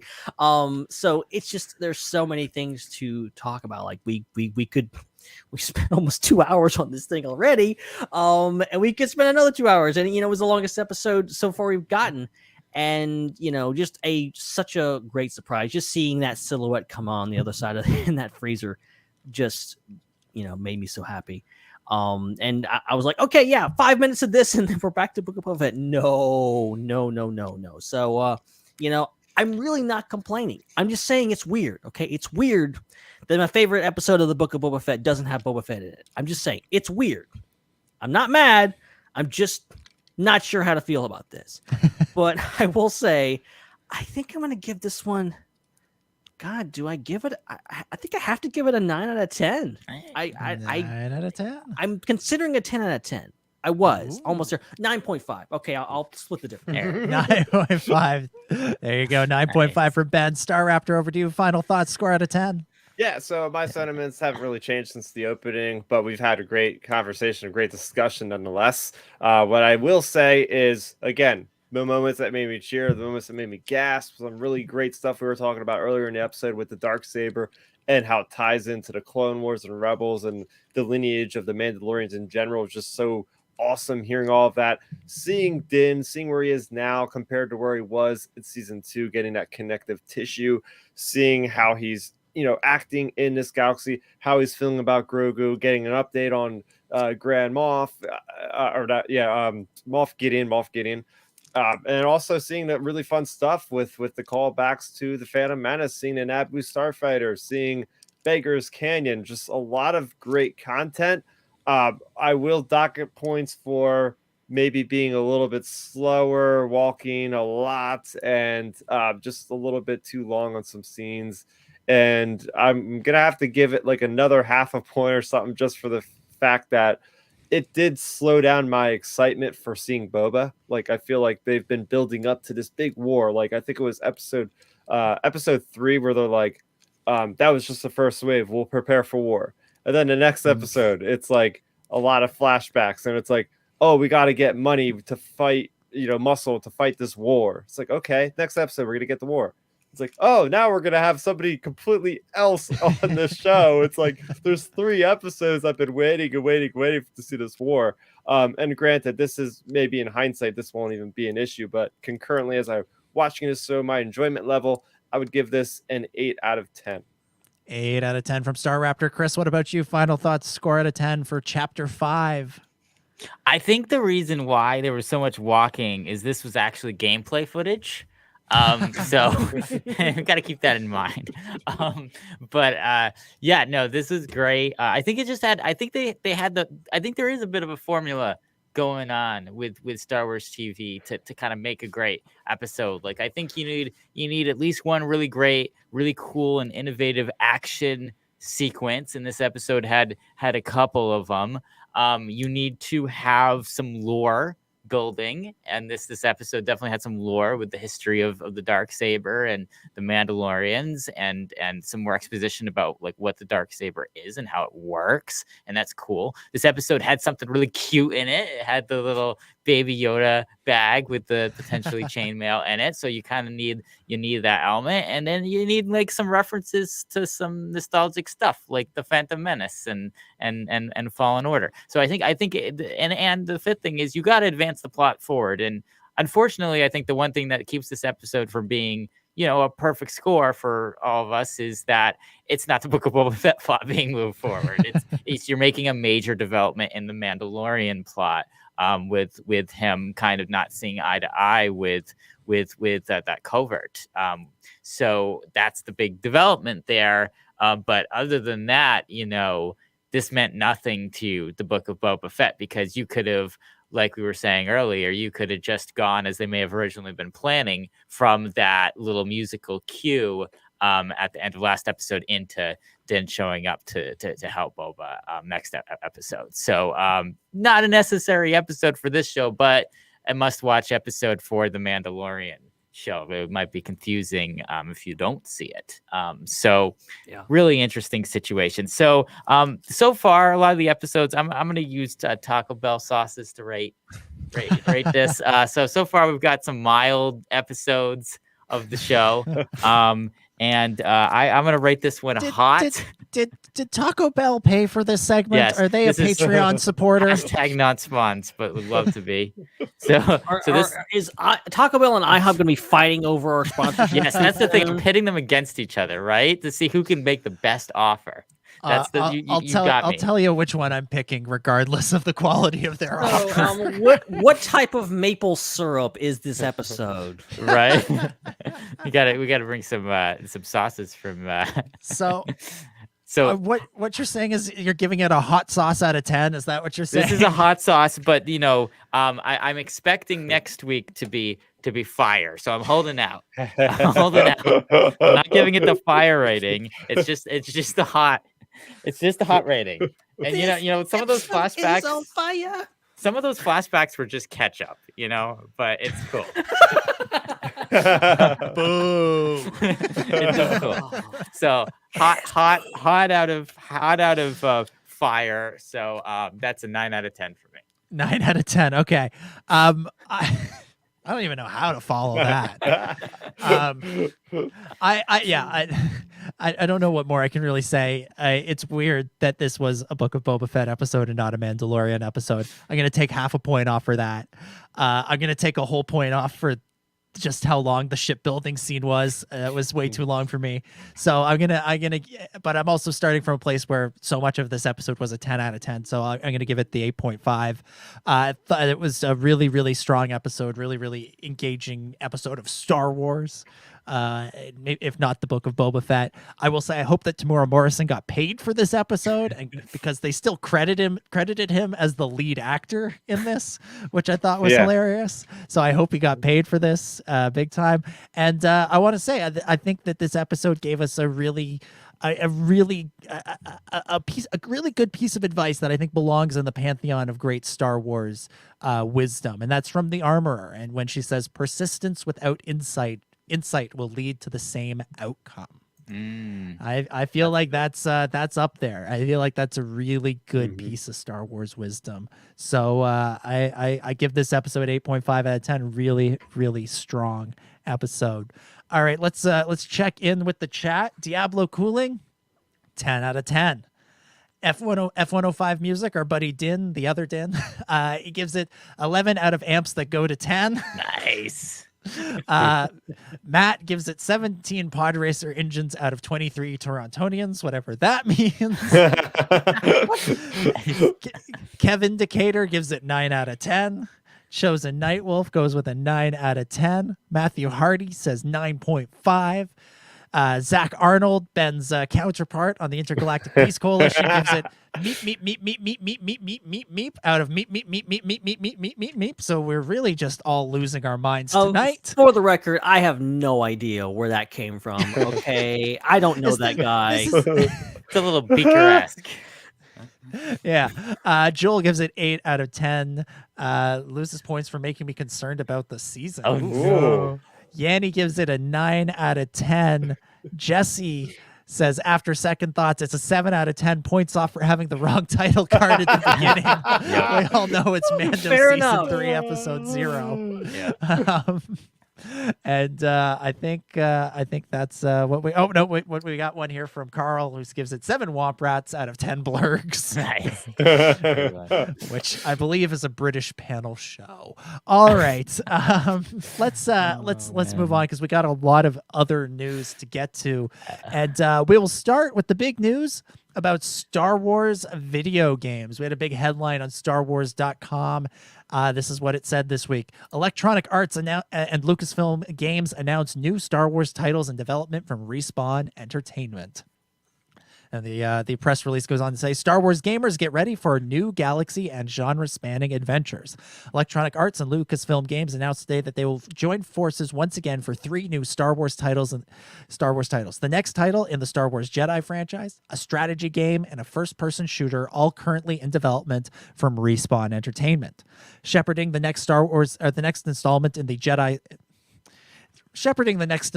the Star Wars Jedi story, that's what that sentence says, is game director Stig Asmussen of Respawn. Peter Hirschman, game director who has a long and accomplished history with Star Wars, leads the development on Respawn's first-person shooter, and a new studio helmed by games industry veteran Greg Forsch will create a new Star Wars strategy game developed through a production collaboration between Respawn and Bit Reactor. Respawn will produce the new Star Wars strategy game while Bit Reactor leads development of the title.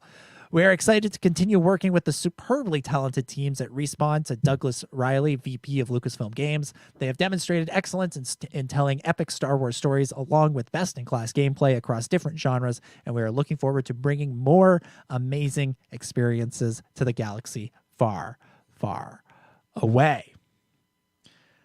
So there's more quotes, but we'll leave it there for now. Those are kind of the big one. That's kind of the gist of what's going on. It's 3 games. We got Jedi Fallen Order 2, essentially, a first-person shooter and a strategy game. Starrapter, we'll go to you first. What's your reaction to this news? 3 new Star Wars games from Respawn. Oh man, is this an exciting time for the future of Star Wars games? You guys had a couple episodes where you had a couple conversations about what the hell is going on with the games on Lucasfilm's end. Like, they're doing great with the series and the movies and everything else. Here's where we get that moment, right? Not 1, not 2, but they announced 3 games.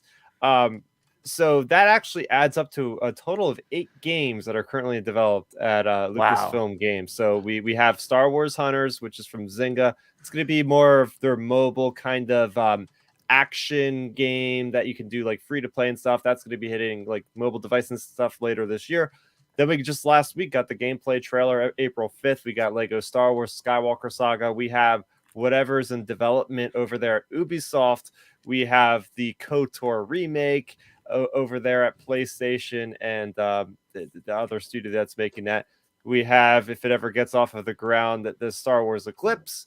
And now we have 3 more Star Wars games. And what I love about this is just if you take a step back and look at all the genres that they're covering, you got something for everybody here. I mean, we already have the flight sim with Star Wars Squadrons. Now we're going to get a first-person shooter. And the fact that they specifically didn't say it was multiplayer right off the bat, you think they would lead with that if that's what the game is going to be mostly about. So I'm thinking it's going to be more of like a single-player, maybe have multiplayer elements, but that could be a whole topic for another discussion of like what these games could be, especially like we don't really know any information about them.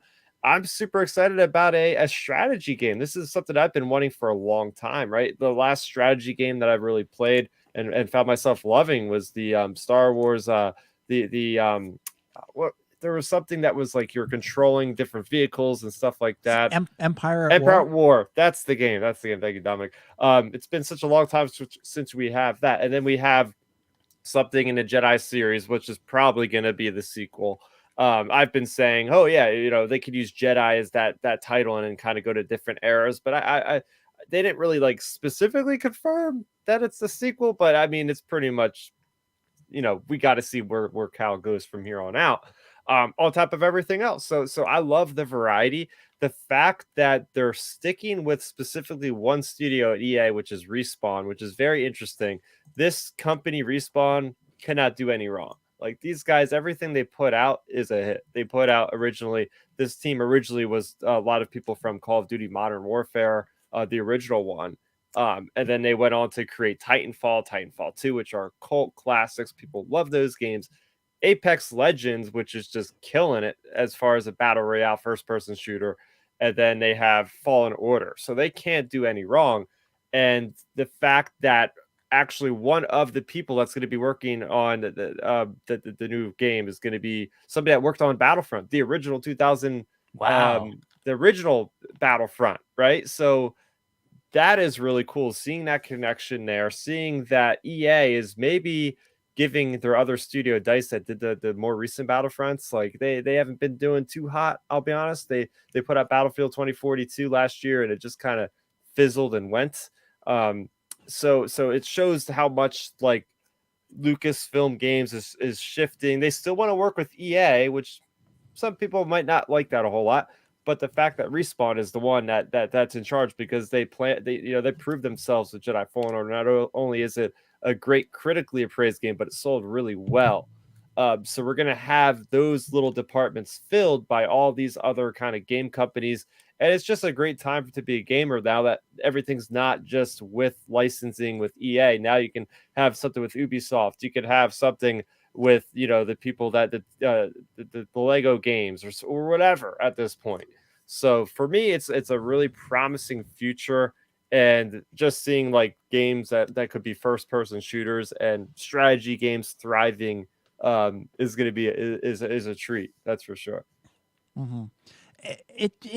Hearing you lay it all out like that, like it feels like it just makes me question the original decision to go exclusive with EA in the first place. Yeah. Like, because clearly, EA's, there's benefits to working with EA. We're going to work with, they had great success with Respawn in the past, and we're going to get more games from that same studio, which is terrific. But, it just feels like there's so many more options now that it's out of their hands exclusively. There's family games, there's games for people who are nostalgic about 2003 with the KOTOR remake, and there's a bunch of different types of games that are being made at a bunch of different places that could that will hopefully yield very exciting results. To go back to the cynical part of me, I have to ask, what's the over-under on how many of these games get made? How many of these are we actually going to see?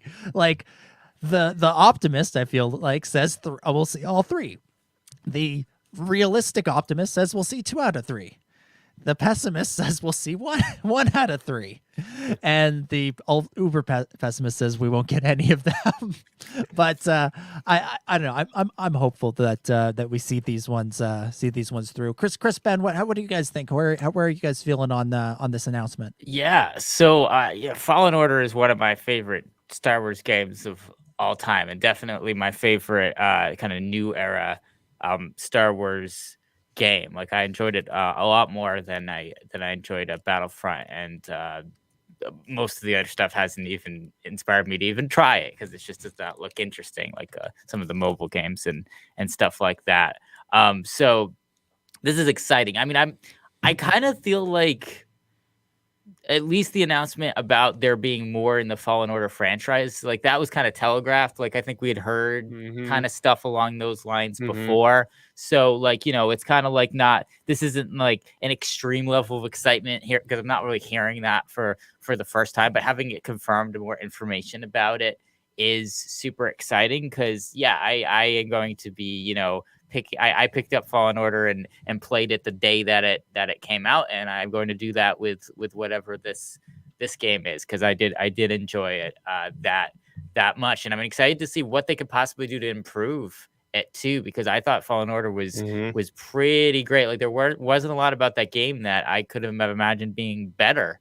And they definitely seeing what EA did and DICE with going from Battlefront 1 to 2. I felt like 2 was definitely a much more solid game than 1. So I'm very curious to see with more time to develop what this is going to be like. So yeah, I'm super stoked for that. And I'm also very intrigued by the other games. I have to obviously hear more about what they are before kind of making a decision about do I want to buy this? Do I want to play this?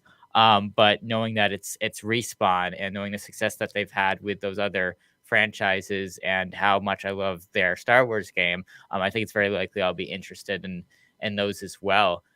So yeah, this is an awesome announcement, and it's really great because I was feeling a little sketched out by the future of Star Wars games with the whole Eclipse thing going on. Like I didn't want that to be the only thing we really had to look forward to after Lego Star Wars. So I think that it's great now that I have at least 2 games that I know I'm going to really enjoy with the new Lego game and this Fallen Order spiritual sequel or actual sequel or prequel or whatever it is. Like super stoked for this. Yeah, the one part of this that is a little bit weird to me, and then we'll get your thoughts on this in a second, Ben, is I would have thought a follow-up to Fallen Order, given how successful and beloved that game is, would deserve its own announcement. Like I would think like it almost felt a little bit buried in this announcement. Like it sort of felt like that should be the lead, that you know, more that Jedi Fallen or Star Wars Jedi or whatever this series is called is going to continue, and you know, maybe a teaser poster or something to go along with it. You don't even have to put a date or a year on it. You could just say coming soon, and go from there. But that's the one part of this that's a little bit odd to me. But that may just, you know, we could get to Celebration in a couple of months. There'll be a big panel with a cinematic trailer and a teaser poster, and we'll just sort of go, oh yeah, okay, if they were just saving it for then, which fair enough. That seems to be their go-to move with all Star Wars marketing these days, is save it for Celebration. We can't do it any other time. We can only do it at Celebration. Ben, your thoughts on this announcement? No, I you know, obviously it's exciting. You know, Jedi Fallen Order. I mean, excellent story. I mean, and so, just something. One of the many things. There's like so much positivity around it, and it's so great to see that, and to see that we're getting a second one. And the whole wording around like the Star Wars Jedi franchise, of like, okay, it's not just going to be Jedi Fallen Order 2. I you know, above all things, I know it's petty, but like I appreciate a good creative title, and especially just putting something 2 on the end of it that's been done since the beginning of time. So like, you know, I'm glad that they're being creative with this, and the whole idea of like, maybe it will be a sequel, maybe it will be Calcus, maybe it could be something else, maybe they could expand it to something else, could be a different character, could be some newer characters, could include Cal, could be a prequel, who knows. I like kind of the expansion of this, and I think they know they've got some gold here, so you know, and people love it, so like that's great. I can't freaking wait to watch it myself, because I'm researching consoles. Okay, all right, I'm gonna freaking play this game one of these days. Will this come out on Switch? Can the Switch that Ben and I are gonna that, buy next week? I've been thinking about Switch. I'm like, man, I'm not gonna be able to play Jedi Fallen Order. Maybe I need to look into something else. Just to leave it there. But I also one of my favorite games of all time is Empire at War. That game, and to hear strategy game, that piques my interest a little bit. The whole idea of maybe bringing something like that back and doing something in the modern era, better graphics, a lot more content to work with. Yeah, man, if they did even something even remotely close to Empire at War, I would be all over it. Here's the thing, though. Okay, so I looked up the Bit Reactor. They're a brand new studio. They have experience with Civilization games as well as XCOM. So XCOM, here's the thing. The strategy genre could be a very broad explanation of actual games. Inside. Like you can have a strategy game that you command armies, obviously like Empire War. But you can also have strategy games that are like XCOM, which are like you have a small tactical squad of maybe 3 to 4 characters that all have their own attributes, and you have to go get cover behind things and stuff like that. And when I say things like that, I'm like, okay, just like make us a Bad Batch style game like that, or like the new Guardians of the Galaxy game, where you're kind of playing one character and you kind of get to like tell the other characters what to do. So something, it could be either way. Like that term strategy could mean a lot of things. We can go in completely different directions for that. So yeah, it'll be interesting to see what these wind up being. Like Star Wars and gaming has been around long enough that there are sort of examples of a lot of different types of Star Wars games, and people have a lot of memories of what those were, and a lot of Star Wars 2048. Let's go.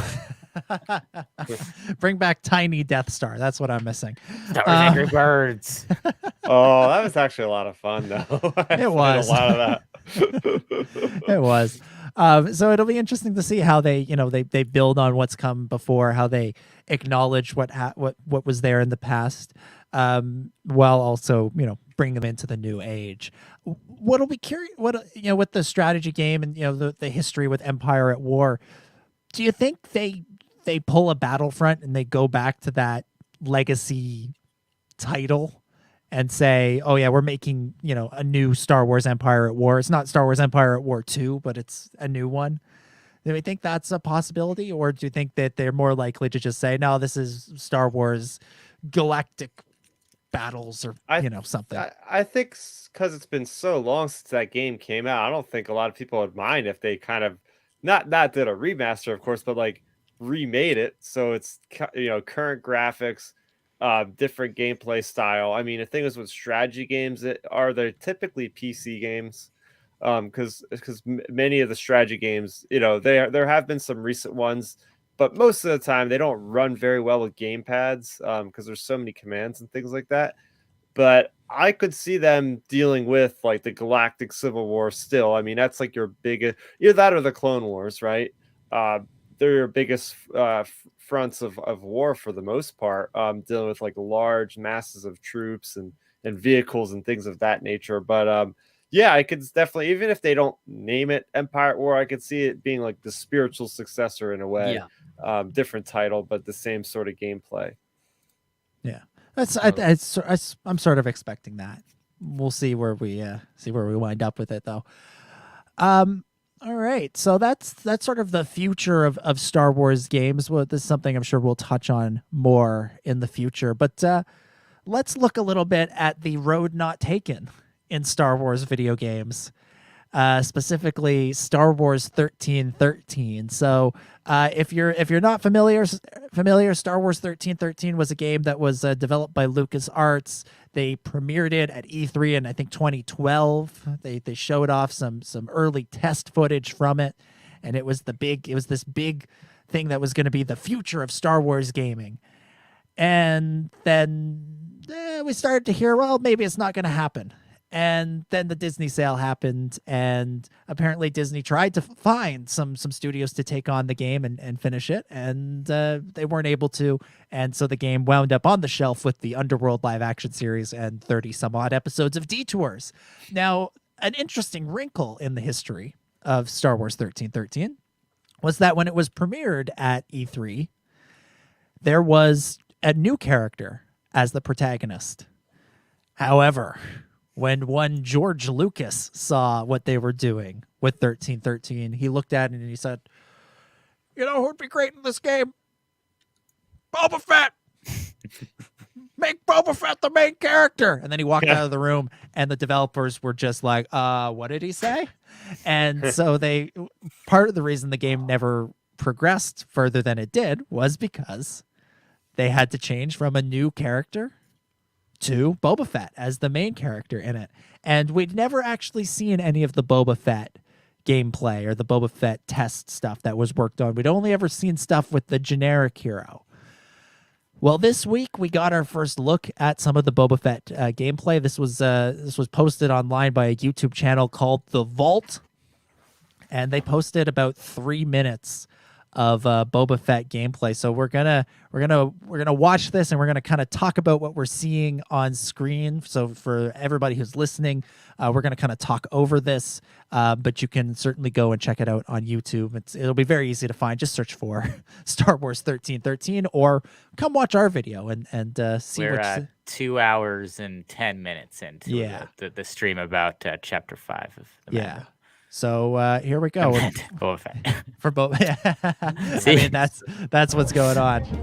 So we've got. So Boba he's Fett. walking.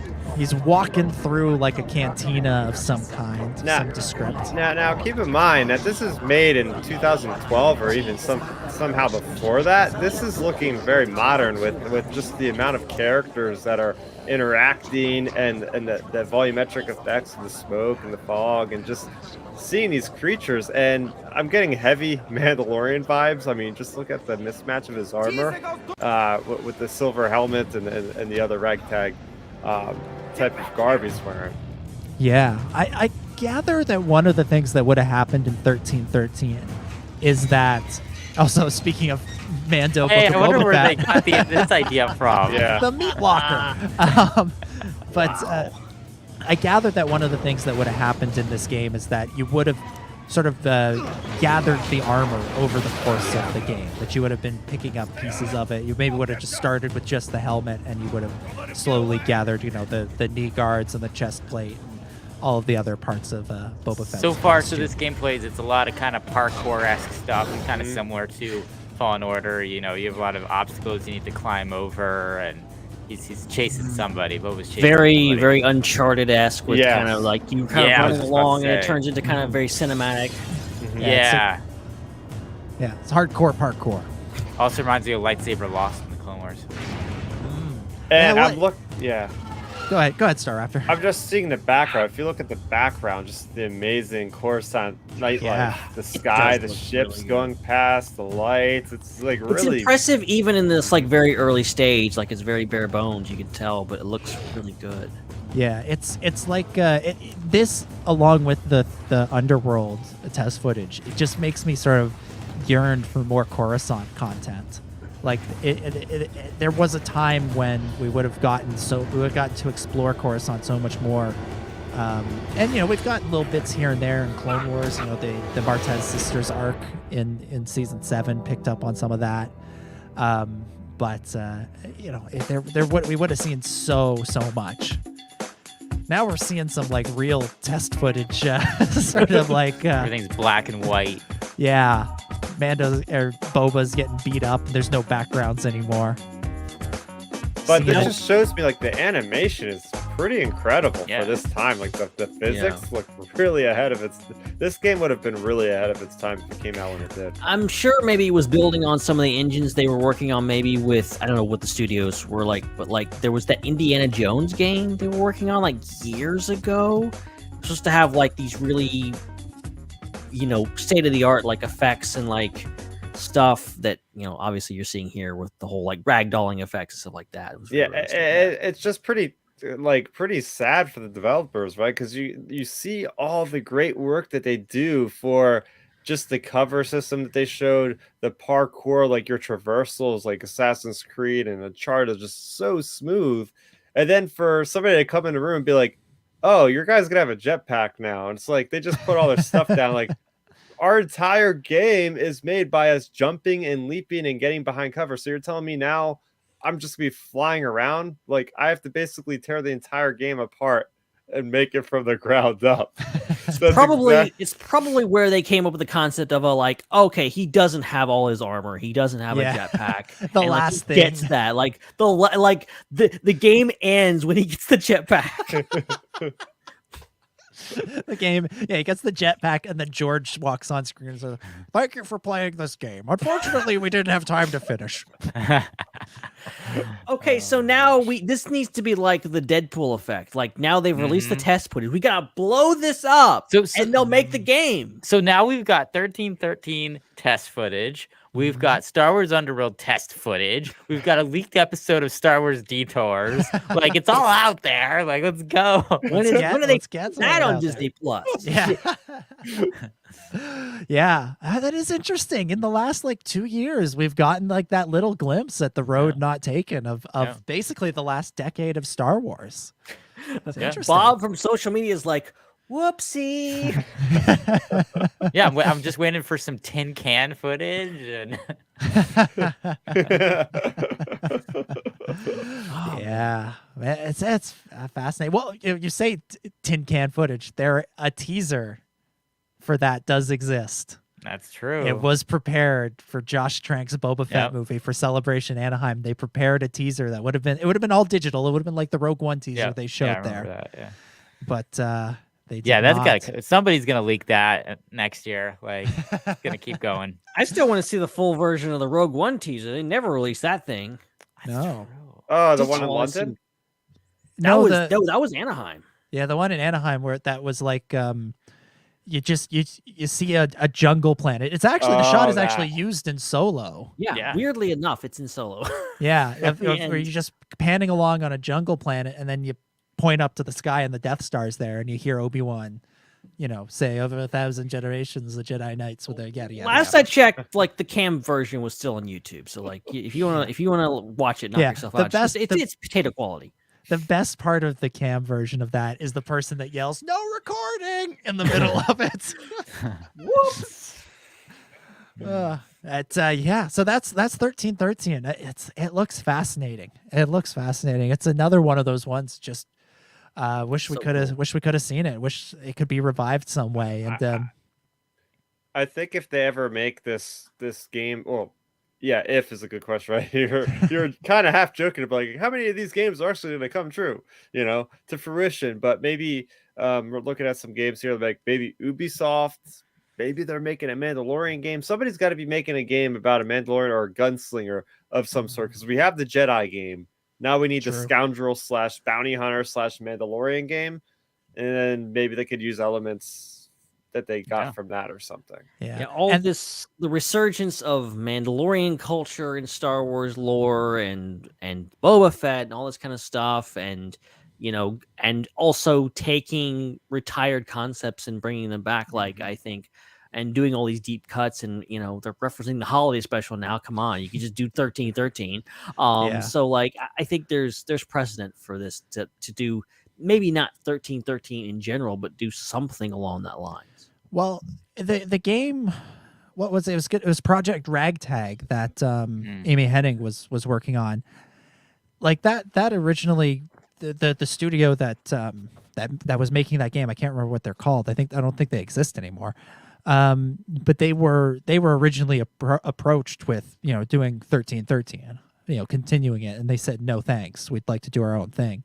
But thinking about that, and thinking about this new slate of Star Wars video games, and the fact that it's from all sorts of different studios, not just studios that are owned by EA, it was making me think about the stories around the cancellation of Ragtag. And one of the things that killed that game was that the higher ups at EA didn't understand what they were doing. They said, "Oh, you're making a Star Wars game. Well, why don't you have lightsabers and Chewbacca in it?" And the people who were making Ragtag were like, "We're doing it's whole other thing. It's a smuggler story. It's the underworld. It's the gunslingers. It's that sort of thing. We don't want lightsabers and Chewbacca in this game." And that was one of the roadblocks. Was EA really wanted them to do something that was more like, honestly, more like Jedi Fallen Order, where you got to swing a lightsaber around. Does have lightsabers and Wookiees in it. Exactly.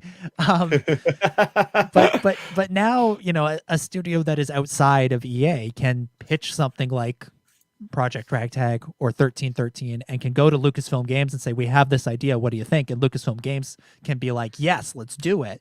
And everybody's on the same page because there isn't a higher up at the other company going like, hey, wait a minute. This isn't Star Wars. This isn't my vision of Star Wars. They had to, to even get the pitch in the door at Lucasfilm, people had on both sides had to be on board with it. So I feel like the possibility of something like 1313, at least in its sort of gameplay, if not its groundbreaking nature, feels much more possible now than it did even 3-4 years ago when Ragtag was canceled. Yeah. All right, one final story for this week. This is why I said this is the first week where I've wished we had two shows again. This is about we've talked a lot about the Boba Fett and that sort of thing. This brings us kind of back to the Book of Boba and the Mandoverse. We've got a new casting. Basically confirmation, but not official confirmation for the Ahsoka series. Mary Elizabeth Winstead has been cast in a role in Ahsoka. This comes from The Hollywood Reporter. They write, Mary Elizabeth Winstead is punching her career into hyperspace. I love how every Star Wars story in like a trade publication has to begin with like some cheesy pun bringing in the Star Wars galaxy. The Force is with Mary Elizabeth Winstead. Yeah, basically. The actress has joined the budding cast of Ahsoka, the next Star Wars live-action series gearing up to go into production at Lucasfilm and Disney+. Rosario Dawson is starring as the fan favorite character Ahsoka Tano, Jedi Knight, survivor popular on the animation side of Star Wars, who made her live action debut in the second season of The Mandalorian. Hayden Christensen is reprising his role of Anakin Skywalker for the series, which is set 5 years after the events of Return of the Jedi, with Ukrainian actress Ivana Sakno and Australian thespian Natasha Liu Bordizzo also slated to be on the call sheet. Plot details and Winstead's character information are being kept hidden in a bunker on 10 Cloverfield Lane. Yeah. Star Wars series steward Dave Filoni is writing the series and exec producing with Jon Favreau. Production begins this spring in California. So Mary Elizabeth Winstead had a long, very successful career. Perhaps her biggest thing recently was her role in the Birds of Prey movie. She's also been in things in all sorts of other stuff. I'm just sort of scrolling through her IMDb here, her Wikipedia page. Scott Pilgrim versus the World, she's in that. Abraham Lincoln Vampire Hunter, A Good Day to Die Hard. Swiss Army Man, 10 Cloverfield Lane, obviously. Birds of Prey has been mentioned. And then lots of stuff on TV as well, like Fargo and Mercy Street, things like that. So a very well-known and respected actor joining the cast of Ahsoka. I think this is another solid piece of casting for Ahsoka. Yeah, I mean, this one's super intriguing to me, like, because we kind of already have a lot of the characters that we expected to see in Ahsoka either officially kind of announced or unofficially announced or reported by a reputable source who's going to be playing them. So this is kind of one of the first casting things for Ahsoka that I've seen where I'm not sure this probably is going to be a new character that she's going to be playing. So I think that's really cool, starting to get an insight into what this show is going to be shaped like outside of Star Wars Rebels season 5, which we kind of know how a lot of that stuff's going to go. So that's just sort of to elaborate, obviously Rosario's playing Ahsoka, Hayden's playing Anakin, Natasha is reportedly playing Sabine, and then not mentioned in the Hollywood Reporter story are oh my god, what's his name, who's playing Ezra? Aladdin. Mina Masood. Mina Masood is playing Ezra, and Lars Mikkelsen back as Grand Admiral Thrawn. And we have the other female actress. I don't know her name. Yeah, Ivana. Ivana Sakno. People have made really cool connections by the facial structure as a GIST leader, Admiral Arlani. That's fascinating. So yeah, but obviously she's one of the. I mean, there's been a decent amount of high caliber people cast in the Disney Plus stuff, but she's definitely top of the line with her career. I've seen a lot of the stuff that she's been in, and they're all stuff that I enjoyed a lot. 10 Cloverfield Lane is an underrated movie. Like, I've mostly when I talk to people about that, they say they were a little underwhelmed by it, but I love the kind of bottle episode concept of it taking place in just one small space and being so psychological and character driven. Like, and I think she was great in that. So, yeah, that's cool. I think she's definitely going to hold her end up in the show. That's for sure.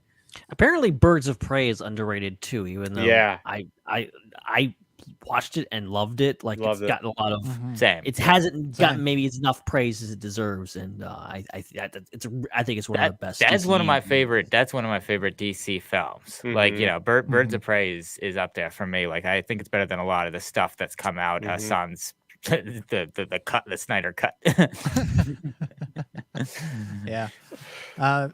So another solid bit of casting.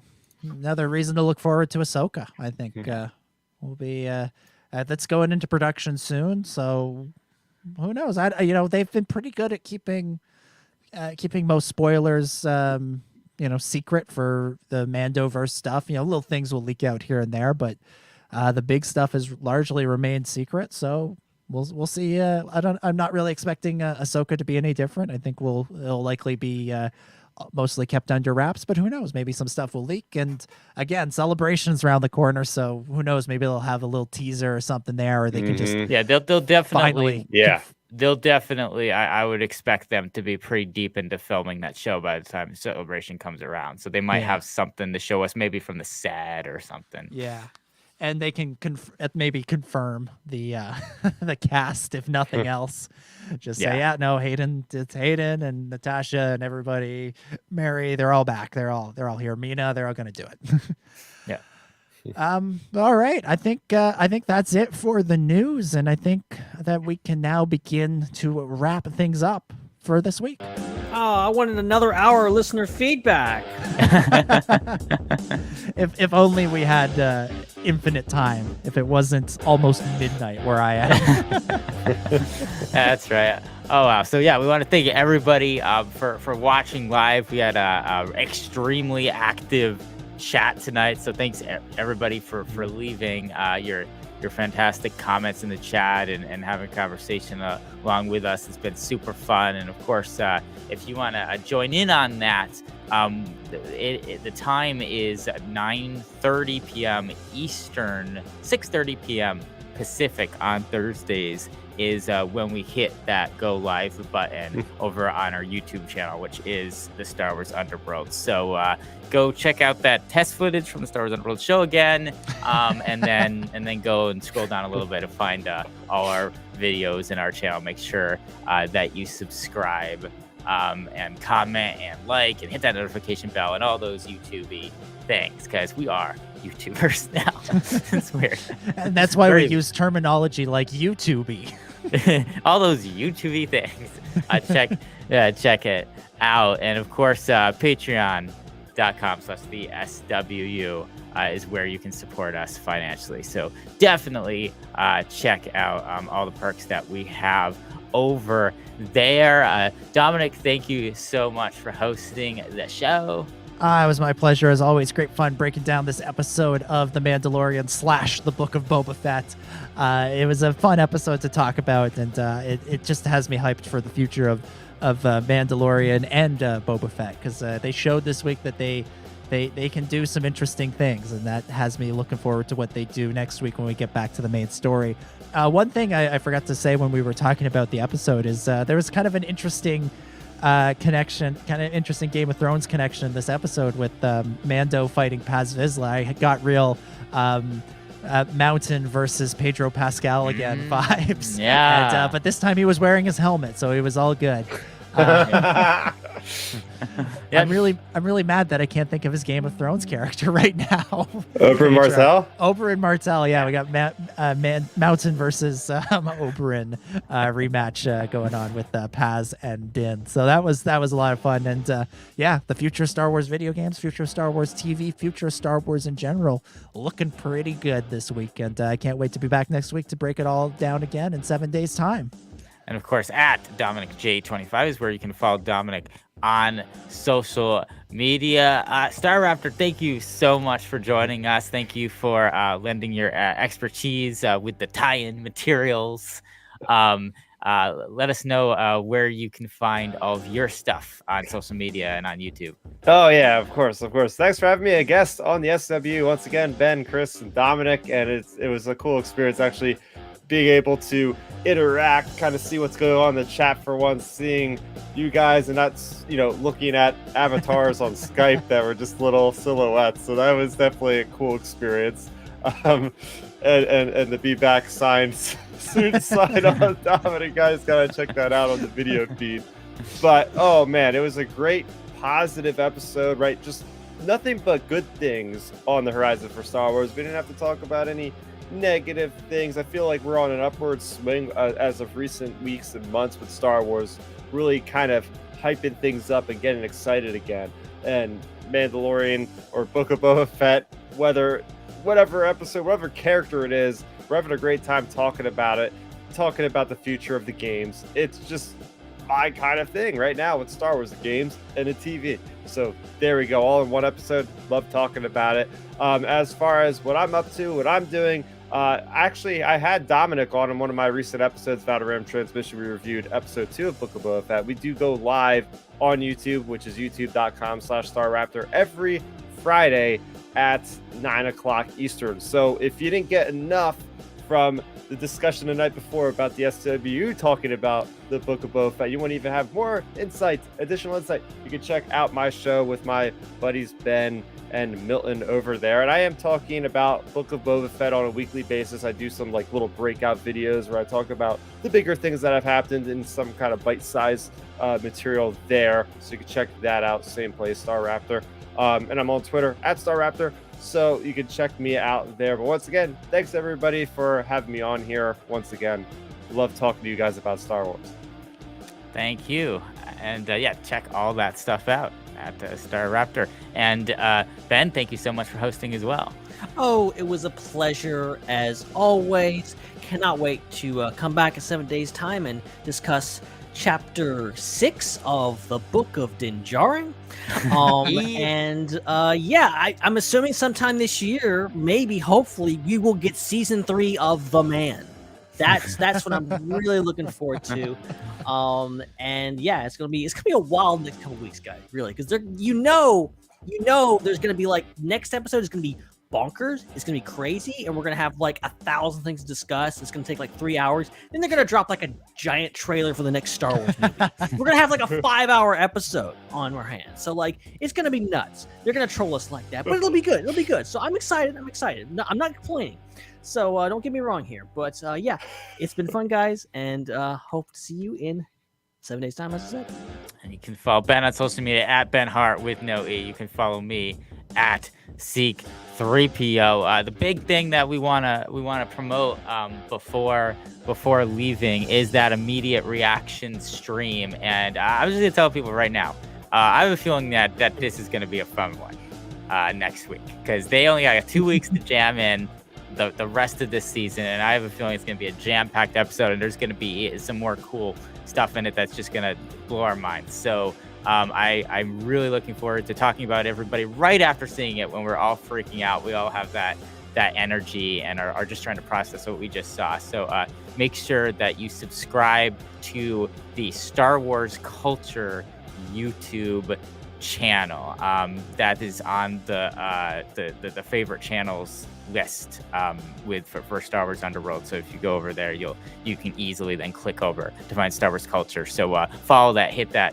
notification bell, subscribe over there, so you don't miss when we go live immediately after the Book of Boba Fett is finished airing. I can't wait to talk with everybody and experience that as a group. It's gonna be super fun. And of course, we'll be back with another episode of this show next Thursday at 9:30, and we go live 30 minutes before that for that Patreon show. So if you want to watch that, patreon.com/theswu. You only have to give $1. I wish they'd let you give cents. Like, we literally just got to get you into the system over there. We're trying to get as many people over there. We had a really fun pre-show with a good amount of people earlier today, and we'd love to see more of you over there. So patreon.com/theswu. As any minimal contribution there, as little as it'll let you give, we'll let you get the link to that, so you can go in and you can either watch that live or watch that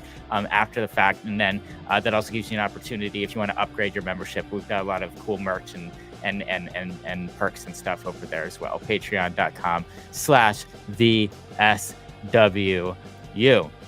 All right, so that's it for the show. We'll be back again, same time, same place next week. For Dominic and Ben and Starrapter, my name is Chris, and may the Force be with you.